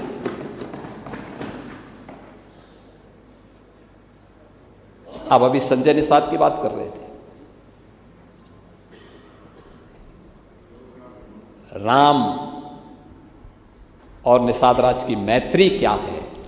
हजारों वर्षों के बाद प्रयागराज में आप जाके देखें ना, क्या भव्य स्मारक बना है। जाना चाहिए। ओम प्रकाश जी, कभी आप जाकर के आप भी देखिए, अभी एक बार जाके देखेंगे, आंखें खुल जाएंगी आप लोग। कभी लेके जाइए। हाँ, स्नान तो करेंगे। उस संजय निषाद के साथ जाएंगे तो खाएंगे भी और स्नान भी करेंगे। आप लोगों के नेता तो दुर्योधन की प्रतिमा लगाने की बात करते हैं, बाबर की कब्र में सजदा की इसका समर्थन करते हैं और वंदे मातरम का विरोध करते हैं। माफियाओं की कब्र में फतिया पढ़ने के लिए जाते हैं। हाँ, कर रहे हैं। आपकी पार्टी के नेता सब बोल रहे हैं, संसद में भी देखो ना, सभी नेता बोल रहे हैं, कांग्रेस के भी और सपा के भी बोल रहे हैं, कह रहे हैं कि वंदे मातरम नहीं गाएंगे, हिंदुस्तान का खाएंगे। आपकी पार्टी के नेताओं ने कहा है, आपकी पार्टी के नेताओं ने कहा कि वंदे मातरम नहीं गाएंगे। हाँ, समाजवादी पार्टी के भी एक सांसद ने कहा है और कांग्रेस के भी एक सांसद ने कहा है।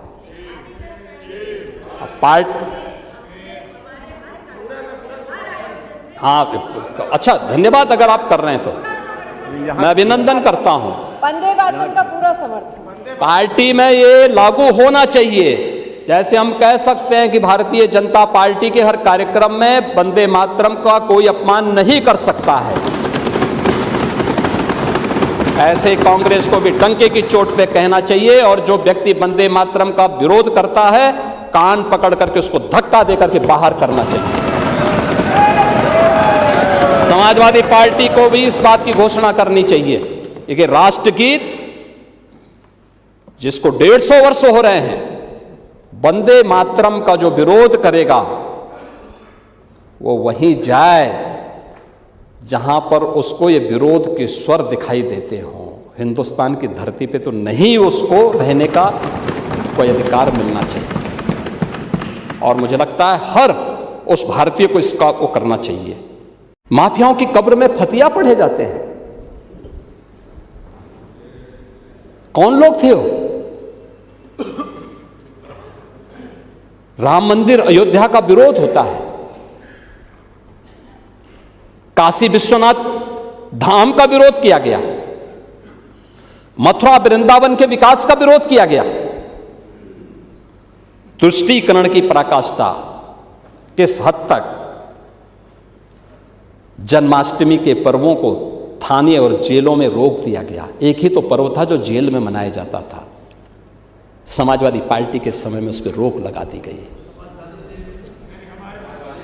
कावड़ यात्रा को रोकी जाती है। कावड़ यात्रा में समाज का अंतिम पायदान पर बैठा हुआ व्यक्ति जाता है। शिव की बारात बोली जाती है। शिव की बारात का मतलब बिना भेदभाव के हर समाज का व्यक्ति जाएगा। वह कावड़ यात्रा पे आप लोगों ने रोक लगाई थी, कहा दंगा हो जाएगा, यही बोलते थे। अयोध्या की 84 कोसी परिक्रमा को इन्होंने रोका था और दीपोत्सव करने के लिए जब हम लोग अयोध्या गए थे इन्होंने उसका भी विरोध किया था। कांग्रेस ने तो उच्चतम न्यायालय में कहा कि श्री राम और श्री कृष्ण तो मिथक थे, सुप्रीम कोर्ट में एफिडेविट दाखिल कर दिया और समाजवादी पार्टी राम भक्तों पर गोलियां चलाती है। मंदिर निर्माण को रोकने के लिए कोर्ट में अपने वकील खड़े करती है, लेकिन आस्था, सनातन आस्था का, याद रखना, सनातन आस्था को कोई कैद नहीं कर सकता, कोई कैद नहीं कर सकता है। और आज अयोध्या में भगवान श्री राम का भव्य मंदिर बन करके खड़ा हो गया है। आज तक खड़ा भगवान राम भव्य मंदिर। ये पुनर्जागरण का मॉडल यही है। इसमें विरासत भी है, विकास भी है, दोनों एक साथ चल रहा है। और आस्था का ये जो पुनर्जागरण है यह उत्तर प्रदेश से प्रारंभ हुआ है। उत्तर प्रदेश भारत की आस्था का केंद्र बिंदु है। अगर भारत की आस्था की आत्मा कहें उत्तर प्रदेश को, कोई संयुक्ति नहीं। जिन्हें हम अयोध्या कह रहे हैं, जैसे हम काशी कह रहे हैं, जैसे हम मथुरा वृंदावन कह रहे हैं, जैसे हम प्रयागराज कह रहे हैं, ये केवल आस्था के केंद्र नहीं है। चित्रकूट, नैमिषारण्य, सुखतीर्थ, ये केवल आस्था के ही केंद्र नहीं हैं, ये राष्ट्र चेतना के भी केंद्र हैं। यही तो राष्ट्र चेतना के केंद्र हैं। अभी यूपी को कोई आप लोग समझ ही नहीं पा रहे हैं। अयोध्या की मर्यादा, जब भी दुनिया के अंदर मर्यादा की चर्चा होगी, अयोध्या की चर्चा होगी। जब भी दुनिया के अंदर शाश्वत चेतना की चर्चा होगी तो काशी की चर्चा होगी। जब भी दुनिया में भक्ति की चर्चा होगी तो मथुरा वृंदावन की चर्चा होगी। और जब भी समरसता की चर्चा होगी तो प्रयागराज की चर्चा होगी। और ये चारों उत्तर प्रदेश में, हर उत्तर प्रदेश वासियों को इसमें गौरव की अनुभूति करनी चाहिए। ये चारों बातें उत्तर प्रदेश में हैं और इसलिए इस पुनर्जागरण का केंद्र बिंदु उत्तर प्रदेश फिर से बन गया है। मैंने तो पिछली बार महाकुंभ के दौरान सारे आंकड़े यहां सदन के सामने प्रस्तुत किए थे। आप काशी में जाइए ना, आप किसी भी अन्य उस स्थल पर जाइए, एक फूल पत्ती बेचने वाला व्यक्ति, फूल पत्ती बेचने वाला ब्राह्मण नहीं होता, नाव चलाने वाला ब्राह्मण नहीं होता, टैक्सी चलाने वाला व्यक्ति ब्राह्मण नहीं होगा। ब्राह्मण वहां का पुजारी जरूर होगा मंदिर का, लेकिन बाकी इन सभी में लगा हुआ व्यक्ति सर्व समाज का है। उसकी कोई जाति नहीं पूछता, कोई उसका मत नहीं पूछता, कोई उसका मजहब नहीं पूछता, लेकिन उसकी आत्मनिर्भरता और उसके स्वावलंबन का आधार वो धार्मिक स्थल बना हुआ है। और इसको पुनर्जीवित करने का काम, उसकी पुनर्स्थापना का काम यही डबल इंजन की सरकार के द्वारा किया गया है। और इसी कार्य को आगे बढ़ाने का कार्य है, इसी को हम आगे बढ़ा रहे हैं। आज दीपोत्सव हो या देव दीपावली, रंगोत्सव अभी केवल आयोजन नहीं है, यह आज आत्म गौरव के महापर्व बन गए हैं। जब हम दीपोत्सव का आयोजन करते हैं, मेरे मन में आशंका थी जब पहला दीपोत्सव अयोध्या में 2017 में हम लोग करने के लिए गए थे, पता नहीं कैसे होगा, क्या होगा। यही आशंका देव दीपावली के अवसर पर भी प्रयागराज काशी में थी, और यही आशंका रंगोत्सव के अवसर पर। लेकिन क्या सफलता, आज करोड़ों की संख्या में लोग स्वयं वहां पे फिजिकली प्रेजेंट होकर के और वर्चुअली जुड़ करके भी इस आस्था के साथ जुड़ करके, हर व्यक्ति उस आस्था के साथ जुड़ करके गौरव की अनुभूति करता है। हमने उस भारत की उस ताकत को कभी समझने का प्रयास क्यों नहीं किया? और इसी आस्था को सम्मान देने का परिणाम है उत्तर प्रदेश की जीडीपी बढ़ी है। उत्तर प्रदेश ने जो आज एक लंबी छलांग लगाई है, उस लंबी छलांग का परिणाम सुरक्षा के साथ साथ उस आस्था को सम्मान देने का भी परिणाम है। 17 के पहले हर व्यक्ति के मन में एक आशंका होती थी, हर व्यक्ति गलत निगाहों से देखता था। हम लोगों ने इसीलिए 3 वर्ष कोविड कालखंड के बावजूद पिछले 8 साढ़े 8 वर्षों में उत्तर प्रदेश की जीएसटी भी 2.5 गुना बढ़ी है। 13 लाख करोड़ में समाजवादी पार्टी की सरकार ने उत्तर प्रदेश की जीएसडीपी को रखा था, 13 लाख करोड़ की। आज हम इस वित्तीय वर्ष में उसको 36 लाख करोड़ तक पहुंचा रहे हैं।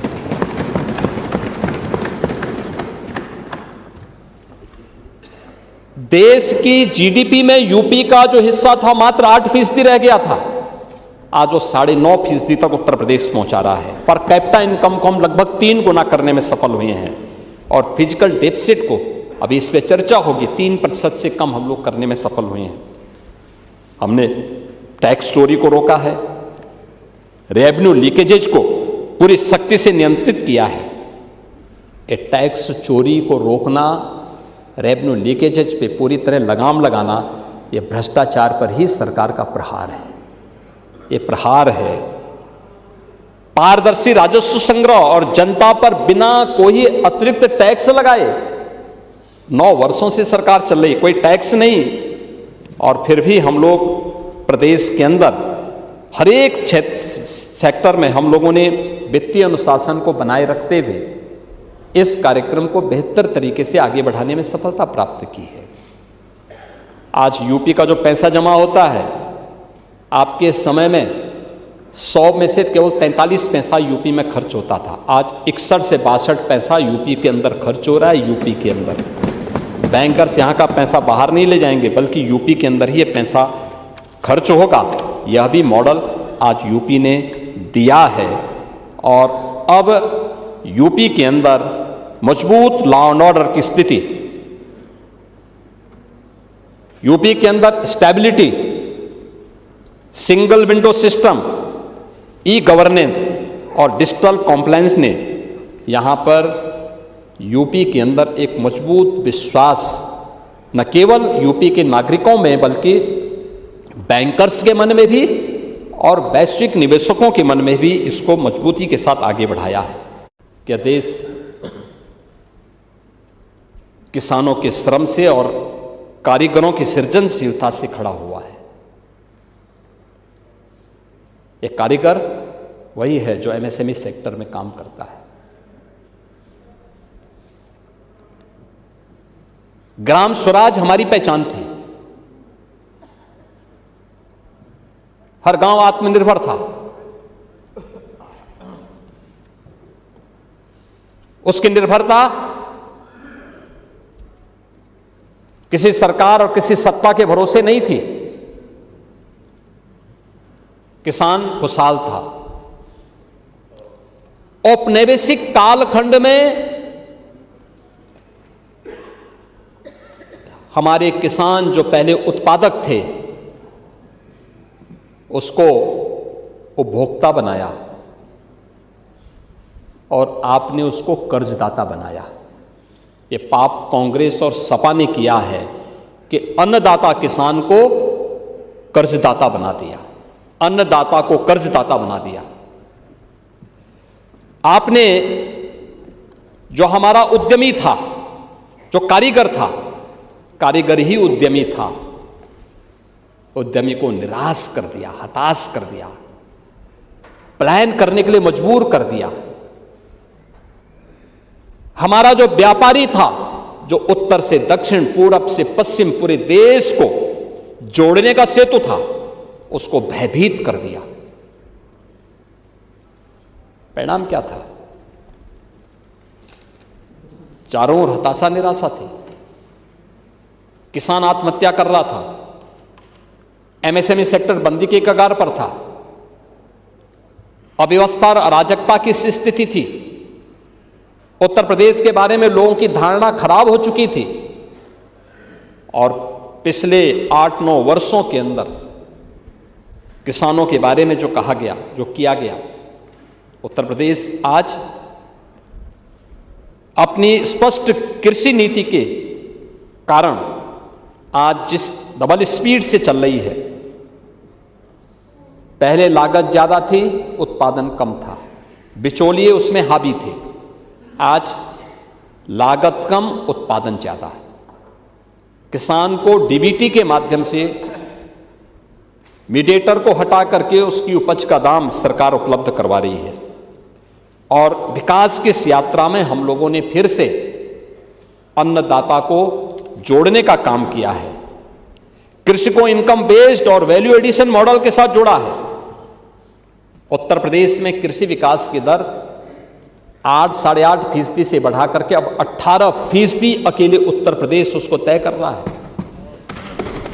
देश की कुल कृषि योग्य भूमि का मात्र उत्तर प्रदेश के पास 11% भाग है, लेकिन 11% अपने इस भूभाग में देश के अंदर हमारा अन्नदाता किसान 21% खाद्यान्न पैदा कर रहा है। देश के लिए 21% खाद्यान्न। आदरणीय प्रधानमंत्री जी के मार्गदर्शन में अन्नदाता को बीज से बाजार तक और ग्लोबल मार्केट तक उसकी पहुंच हुई है। प्रधानमंत्री किसान सम्मान निधि में अकेले उत्तर प्रदेश के किसानों को अब तक 95,000 करोड़ रुपए की से अधिक की राशि डीबीटी के माध्यम से प्राप्त हुई है। आज अन्नदाता किसानों को उन्नत बीजों, प्राकृतिक खेती, ड्रोन, जलवायु अनुकूल आधुनिक तकनीक, सीधे उन्हीं की भाषा में उन्हें उपलब्ध करवाया जा रहा है। कृषि वैज्ञानिकों, स्टार्टअप्स और प्रगतिशील किसानों से व्यवहारिक प्रशिक्षण भी आज प्रदान किया जा रहा है। Drone dosing, FPOs, agri startups और फूड प्रोसेसिंग के माध्यम से फसलों को मूल्यवर्धन किया जा रहा है। और उत्तर प्रदेश में विश्व बैंक की सहायता से हम लोगों ने यूपी एग्रीज, जो कम उत्पादक क्षेत्र थे, उन क्षेत्रों में हम लोगों ने इसमें किया है, जिसमें UP agriculture growth and rural enterprise ecosystem strengthening project, इस परियोजना के माध्यम से हम लोगों ने इस कार्यक्रम को लगभग 4000 करोड़ रुपए का है, जिसमें उत्पादकता में वृद्धि, संसाधनों के कुशल उपयोग, कृषि आधारित उद्योगों के विकास और कृषि उत्पादों को गुणवत्ता सुधार पर विशेष बल दिया गया है। उत्तर प्रदेश में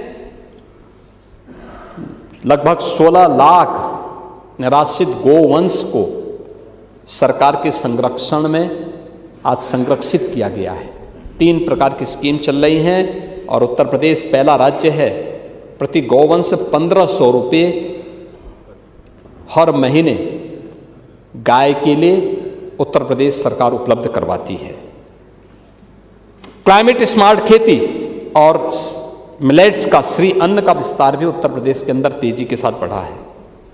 आज उत्तर प्रदेश खाद्यान्न उत्पादन में तो नंबर 1 है ही, दुग्ध उत्पादन में अग्रणी राज्य है और मत्स्य उत्पादन में भी उत्तर प्रदेश ने दुगनी क्षमता अर्जित की है। आपके और संजय निषाद की सेहत को मत देखिए, उनके विभाग ने भी प्रगति की है।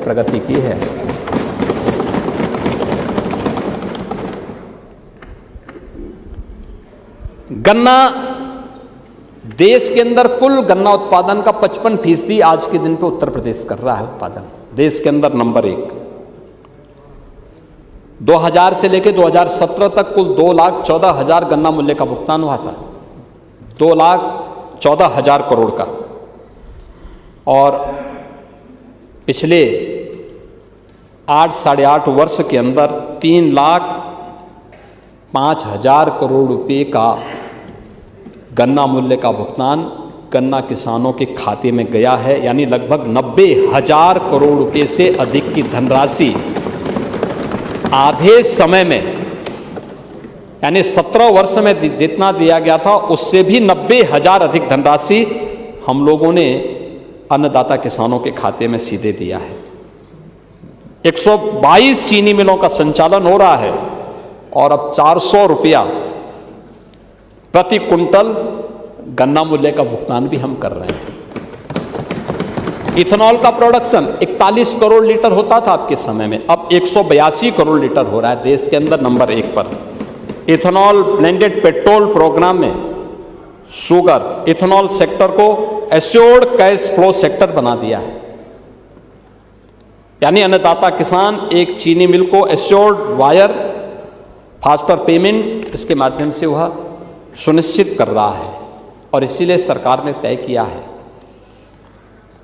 हमारे गन्ना मंत्री भी लगे हुए हैं, अन्नदाता किसानों के लिए और गन्ना किसानों के उन्नयन के लिए अच्छा बीज उन्हें प्राप्त हो सके। और इसीलिए छाता चीनी मिल के लिए भी, बागपत चीनी मिल के लिए भी हम लोगों ने, मोरोना के लिए पिछली बार हम लोगों ने धनराशि की व्यवस्था की थी, बजट में भी व्यवस्था की है। इन चीनी मिलों के भी पुनरुद्धार और उनको एक इंटीग्रेटेड कॉम्प्लेक्स के रूप में विकसित करने के एक बड़े कार्यक्रम को सरकार आगे बढ़ाएगी।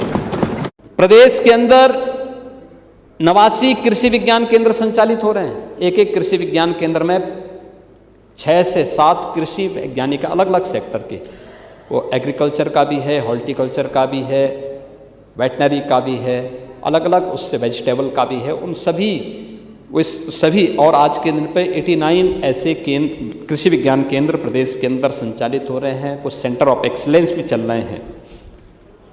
एक्सप्रेस वे और लॉजिस्टिक पार्क से किसानों की उपज को राष्ट्रीय और अंतर्राष्ट्रीय बाजार तक पहुंचाना, यह हमारी सरकार की शीर्ष प्राथमिकताओं पे है, क्योंकि अन्नदाता किसान जो उत्पादन करे प्रदेश और देश की आवश्यकता के साथ साथ इंटरनेशनल मार्केट में भी एक्सपोर्ट हो सके।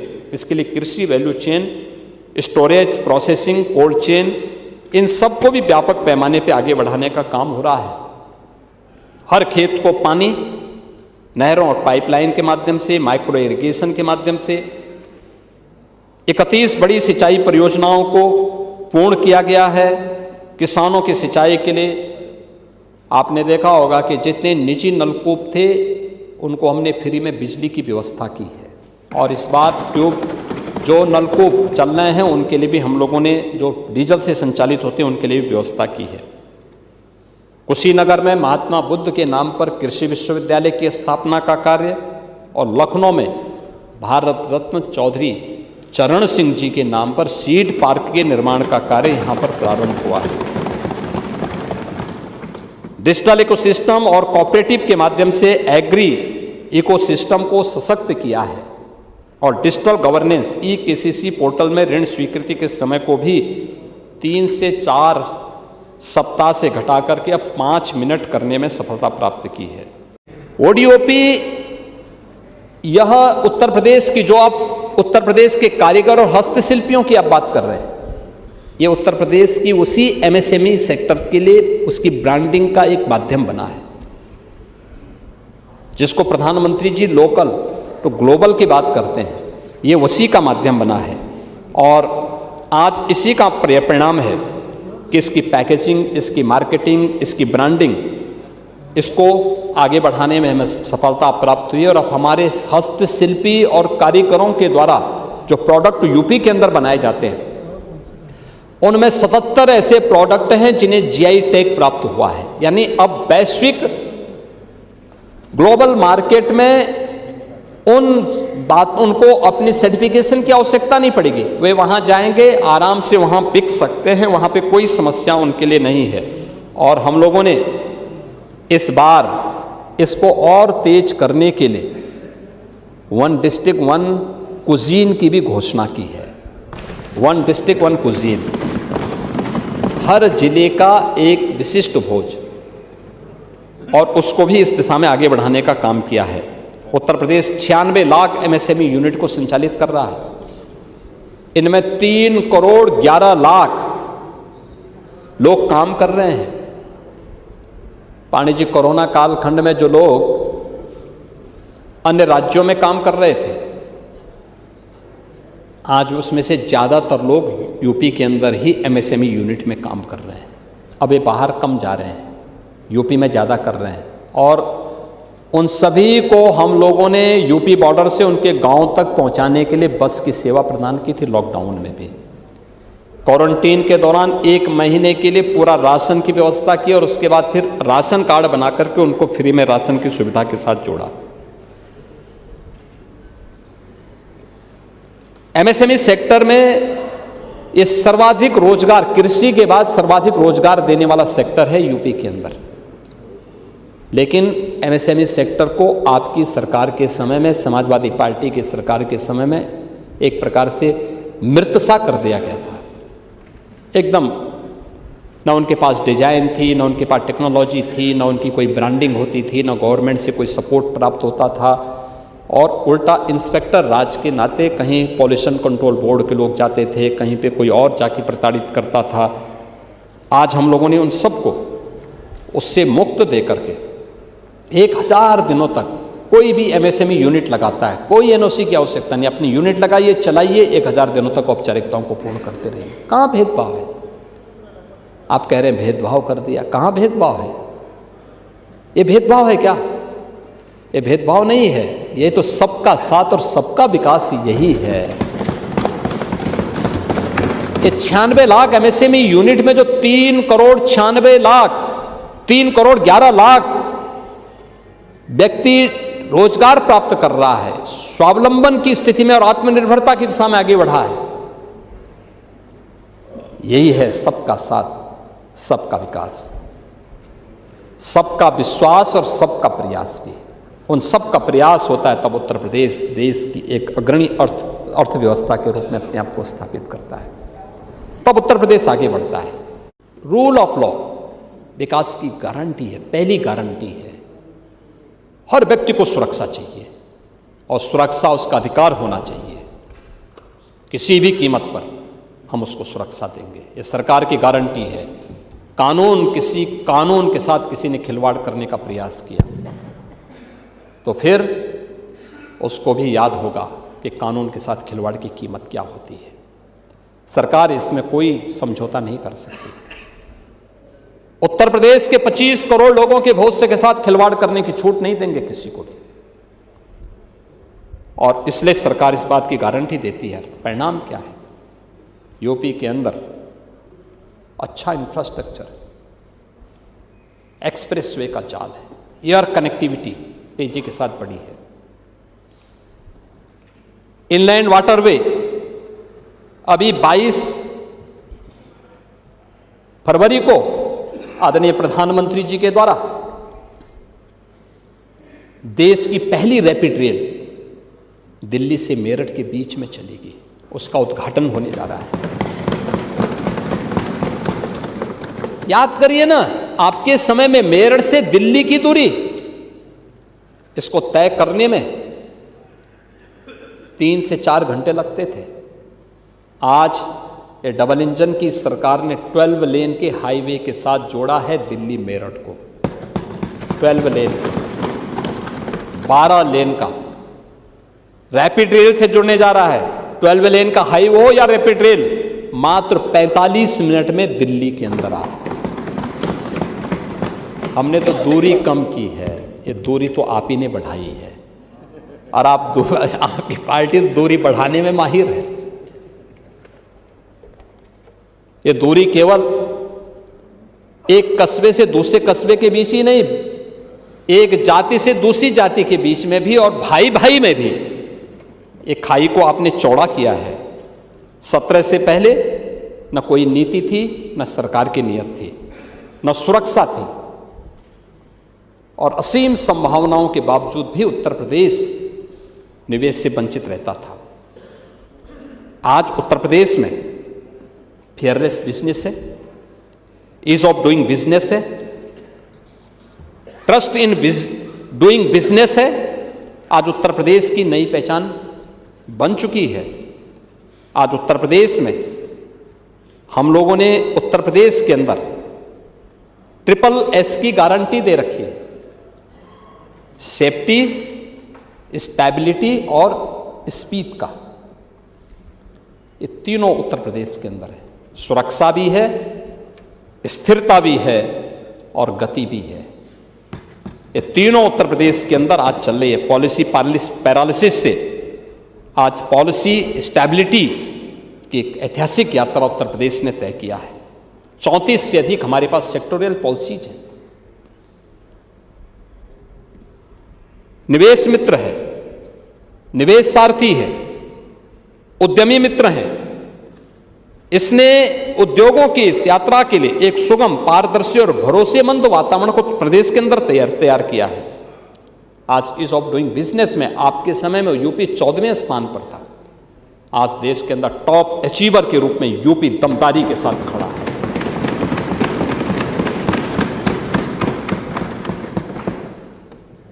देश का पहला राज्य यूपी है जिसने व्यापार सुधार के सभी मानकों को पूर्ण रूप से क्रियान्वित किया है। जितने भी उसके मार्ग में बाधा थे सबको हटाया है। डिरेगुलेशन रैंकिंग में आज यूपी देश के अंदर नंबर 1 पर है। सभी 23 प्राथमिक सुधारों को 100% लागू हमने किया है। डीक्रिमिनलाइजेशन द्वारा हमने 13 राज्य अधिनियमों और लगभग 99% आपराधिक प्रावधानों को हम लोगों ने यूपी के अंदर समाप्त किया। आप पता नहीं गैंगस्टर से इतने भयभीत क्यों हैं? गैंगस्टर तो वैसे भी अब 3 नए कानून लागू होने के बाद तो उसकी प्रासंगिकता बहुत न्यूनतम रह गई है। 17 के पहले 1947 से लेकर के 17 तक कुल 14,000 कारखाने थे, और इन 8 साढ़े 8 वर्षों में इनकी संख्या बढ़कर के 31,000 से ज्यादा हुई है। Industry first and investor first approach के कारण उत्तर प्रदेश आज वैश्विक निवेशकों के लिए एक सुरक्षित, स्थिर और विश्वसनीय गंतव्य के रूप में सामने आया है। MOU केवल कागजों तक सीमित नहीं है। ग्राउंड ब्रेकिंग से लेकर के उत्पादन और व्यापार रोजगार सृजन तक ठोस परिणाम। और पिछले 8 साढ़े 8 वर्ष के अंदर ये जो 50 लाख करोड़ रुपए के निवेश के प्रस्ताव आए हैं, इन 50 लाख करोड़ रुपए के निवेश के प्रस्तावों के माध्यम से 60 लाख से अधिक नौजवानों को प्रत्यक्ष और अप्रत्यक्ष रूप से रोजगार यूपी के अंदर ही प्राप्त हुआ है। आज आप पूछिए ना देश के उन राज्यों से जहां यूपी का नौजवान पहले जाता था, आज वहां पे काम करने वाले लोग नहीं मिल रहे हैं, क्योंकि यूपी के व्यक्ति को यूपी के अंदर प्राप्त हुआ है। और अभी जो हम लोग एक नई स्कीम लेके आए हैं, बजट में भी प्रावधान किया गया, हम उसमें बजट पे बोलेंगे। लौह पुरुष सरदार वल्लभ भाई पटेल एम्प्लॉयमेंट जोन, उसी जिले के अंदर स्किल डेवलपमेंट से लेकर के एम्प्लॉयमेंट की गारंटी उसी जिले के अंदर उपलब्ध करवाएंगे नौजवान को। कोई भी 8 पास नौजवान हो या फिर कोई टेक्नोक्रेट हो, उसी जिले के अंदर उसे प्राप्त होगा। अभी आपके एक विद्वान सहयोगी कह रहे थे, दुर्गा प्रसाद यादव जी कह रहे थे कि आउटसोर्सिंग की डकैती, सबसे बड़ी डकैती आउटसोर्सिंग के माध्यम से और उसके माध्यम से शोषण करने वाले जितने भी उसके आउटसोर्सर हैं, वे सब समाजवादी पार्टी से जुड़े हुए हैं। शोषण करने वाले जितने हैं, अरे अब मैं नाम गिनाना शुरू कर दूंगा, आप चले जाइए अरे इसीलिए हमने कॉरपोरेशन अब बना दिया है, और कॉरपोरेशन के माध्यम से हम लोगों ने गारंटी दी है कि आउटसोर्सिंग से काम करने वाले नौजवान को 16,000 से 20,000 रुपये डीबीटी के माध्यम से गवर्नमेंट सीधे उसके खाते में भेजेगी। उसके खाते में पैसा जाएगा। आउटसोर्सिंग कंपनी केवल आउटसोर्सिंग की फीस सरकार से लेगी, सरकार उसको अलग से फीस देगी।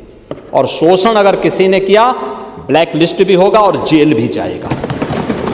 यूपी के नौजवान का कोई शोषण करेगा तो उल्टा टंगवा दिया जाएगा उसको। यूपी ग्लोबल इलेक्ट्रॉनिक्स और आईटी हब के रूप में एक नई पहचान बना रहा है। यानी मोबाइल मैन्युफैक्चरिंग यूपी के अंदर 65% यूपी के अंदर हो रहा है। कोई सोचता था इलेक्ट्रॉनिक कंपोनेंट देश भर के जितने बनते हैं, ये 55 से 60% यूपी में मैन्युफैक्चर हो रहा है।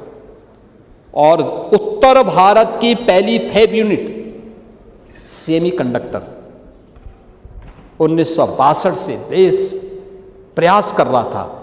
और मुझे बताते हुए प्रसन्नता है कि 21 को आदरणीय प्रधानमंत्री जी के कर कमलों से यूपी में हम पहली यूनिट का शिलान्यास करने जा रहे हैं, पहली।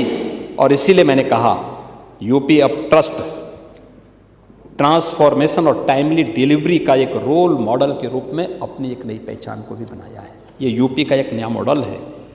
और यह मॉडल, आप स्वास्थ्य के बारे में चर्चा करते हैं।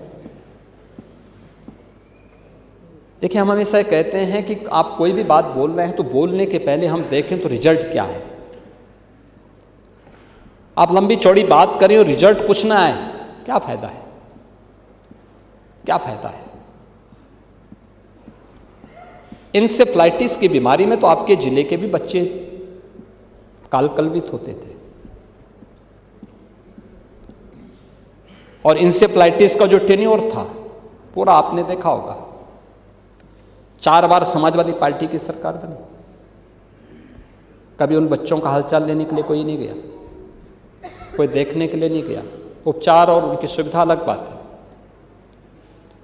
आज मैं कह सकता हूं कि जब कभी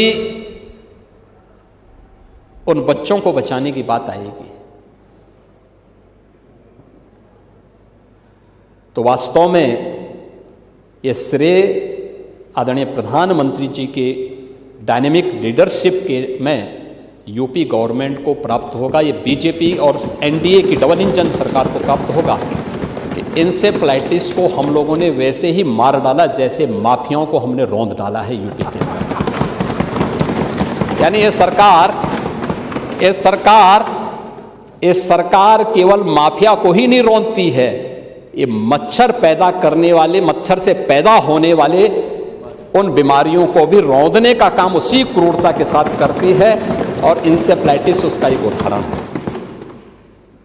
लेकिन अगर आप उसके बारे में जानना चाहेंगे, स्वास्थ्य के बारे में कह रहे थे, ये 1 डिस्ट्रिक्ट 1 मेडिकल कॉलेज ये हमारी सरकार ने बनाया। मेडिकल कॉलेजेस की संख्या 36 से बढ़कर के 81 हुई है। 81वां मेडिकल कॉलेज अमेठी में प्रारंभ हो चुका है। हम कुछ नए मेडिकल कॉलेज बना रहे हैं, उस दिशा में भी हम आगे प्रयास कर चुके हैं। 2 एम्स चालू हो चुके हैं। सुपर स्पेशलिटी के कुछ नए उन मेडिकल कॉलेजेस में सभी सुविधाएं प्राप्त हुई हैं। और डायलिसिस की बात कर रहे थे, डायलिसिस हर जिले के अंदर फ्री में डायलिसिस की सुविधा उपलब्ध है, हर जिले के अंदर है। 5,46,00,000 आयुष्मान के गोल्डन कार्ड यूपी ने जारी किए हैं। देखिए, पैरामेडिक्स में हम लोगों ने 41,868 पैरामेडिक्स की अब तक भर्ती की है, जिन्होंने अलग अलग संस्थानों में ज्वाइन किया है। और इसके पहले जो चिकित्सा शिक्षा में भर्ती हुई है, ये 4,110 से अधिक है। कुल मिला के 45,978 यह कुल हेल्थ सेक्टर में ही हम लोगों की मेडिकल एजुकेशन में अब तक की भर्ती हुई है। कोई कोताही सरकार के स्तर पर नहीं हो, सरकार इसमें किसी प्रकार की वो नहीं करती। अब आईसीयू हैं, मिनी आईसीयू हैं, डिजिटल एक्सरे हैं, ब्लड बैंक हैं, डायलिसिस है, ऑक्सीजन प्लांट हैं। ग्रामीण क्षेत्र में हर रविवार के दिन मुख्यमंत्री आरोग्य मेले का आयोजन हो रहा है।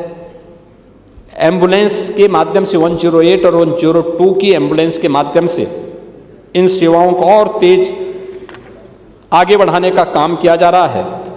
अब हम AI, genomics, telemedicine, medtech, healthtech, इन सब पे हम आगे चर्चा भी करेंगे, क्योंकि बजट में भी हम लोगों ने इसमें कुछ घोषणा की है, तो उसमें भी इन सब मुद्दों पे ये सभी चीज़ें आपने चूंकि इस मुद्दे को उठाया था, तो उसको मैं इसलिए बोल रहा था कि इस पे भी हम सेंटर ऑफ एक्सीलेंस विकसित करने का काम कर रहे हैं।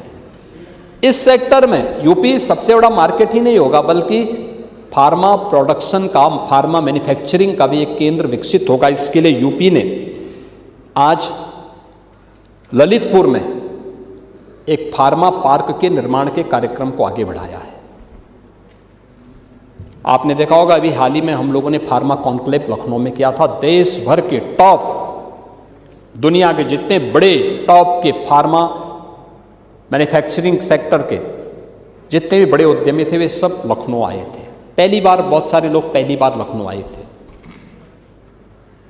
मेडिकल डिवाइस पार्क,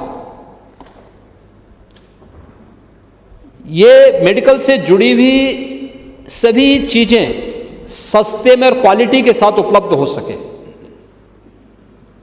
ये भी यूपी के अंदर, हम गौतम बुद्ध नगर जनपद में इस पर हमारा काम तेजी के साथ आगे बढ़ चुका है। ये चीज़ें यूपी के अंदर हो रही हैं। और उत्तर प्रदेश के अंदर आज ये सभी कार्य यूपी के अंदर हम लोगों ने इस दिशा में भी अपने कार्य को आगे बढ़ा दिया है। ये यहाँ पे यूपी के अंदर इन चीज़ों पर गवर्नमेंट की कार्रवाई तेजी के साथ आगे बढ़ी है। महिला सशक्तिकरण की आप बात कर रहे थे। 9 वर्षों में महिला सशक्तिकरण का इससे बड़ा उदाहरण क्या हो सकता है। 2017 के पहले वुमेन वर्कफोर्स यूपी के अंदर ये कुल 13% थी, 12 से 13%। आज ये 36 से 37% है, 3 गुना से अधिक बढ़ी है। यानी कामकाजी महिलाओं की संख्या पहले की तुलना में 3 गुना से अधिक बढ़ी है। यूपी पुलिस की ही मैं बात करता हूँ। यूपी पुलिस में महिलाओं की संख्या मात्र 10,000 थी, आज ये संख्या 44,000 पहुंची है। 44,000। और आपके समय में तो एक कहावती प्रचलित थी कि देख सपाई बिटिया घबराई। तो अब उसमें हम महिला सशक्तिकरण के लिए आपसे क्या बात करें। आज सुरक्षा से समृद्धि और एम्प्लॉयमेंट से एक्सीलेंस तक आत्मनिर्भरता, उद्यमी और नेतृत्वकारी नारी शक्ति उत्तर प्रदेश के अंदर लीडरशिप दे रही हैं। 9 लाख सरकारी नौकरी अब तक हम उपलब्ध करवा चुके हैं। इनमें 1,75,000 जो संख्या है ये केवल महिलाओं के लिए समर्पित है। जो सरकारी नौकरी की मैं बात कर रहा हूँ, ड्रोन दीदी, सेल्फ हेल्थ ग्रुप और लखपति दीदी को एक मजबूत इकोसिस्टम, वीसी सखी, हर ग्राम पंचायत में एक वीसी सखी बैंकिंग के कार्यों को तेजी से आगे बढ़ाने का काम कर रही है। और आप कह रहे थे कि गहना पहन करके कोई महिला निकल सकती है। आपके समय में तो दिन में नहीं निकलती थी, अब तो नाइट शिफ्ट में भी महिलाएं उद्योगों में और कार्यालयों में काम कर रही हैं। इससे बड़ा उदाहरण और क्या हो सकता है। उज्ज्वला योजना, बेटी बचाओ बेटी पढ़ाओ, प्रधानमंत्री मातृवंदना, मुख्यमंत्री कन्या सुमंगला योजना, मुख्यमंत्री सामूहिक विवाह की योजना। सामूहिक विवाह की योजना में भी बेटी की शादी को लेकर के 1 लाख रुपया सरकार दे रही है।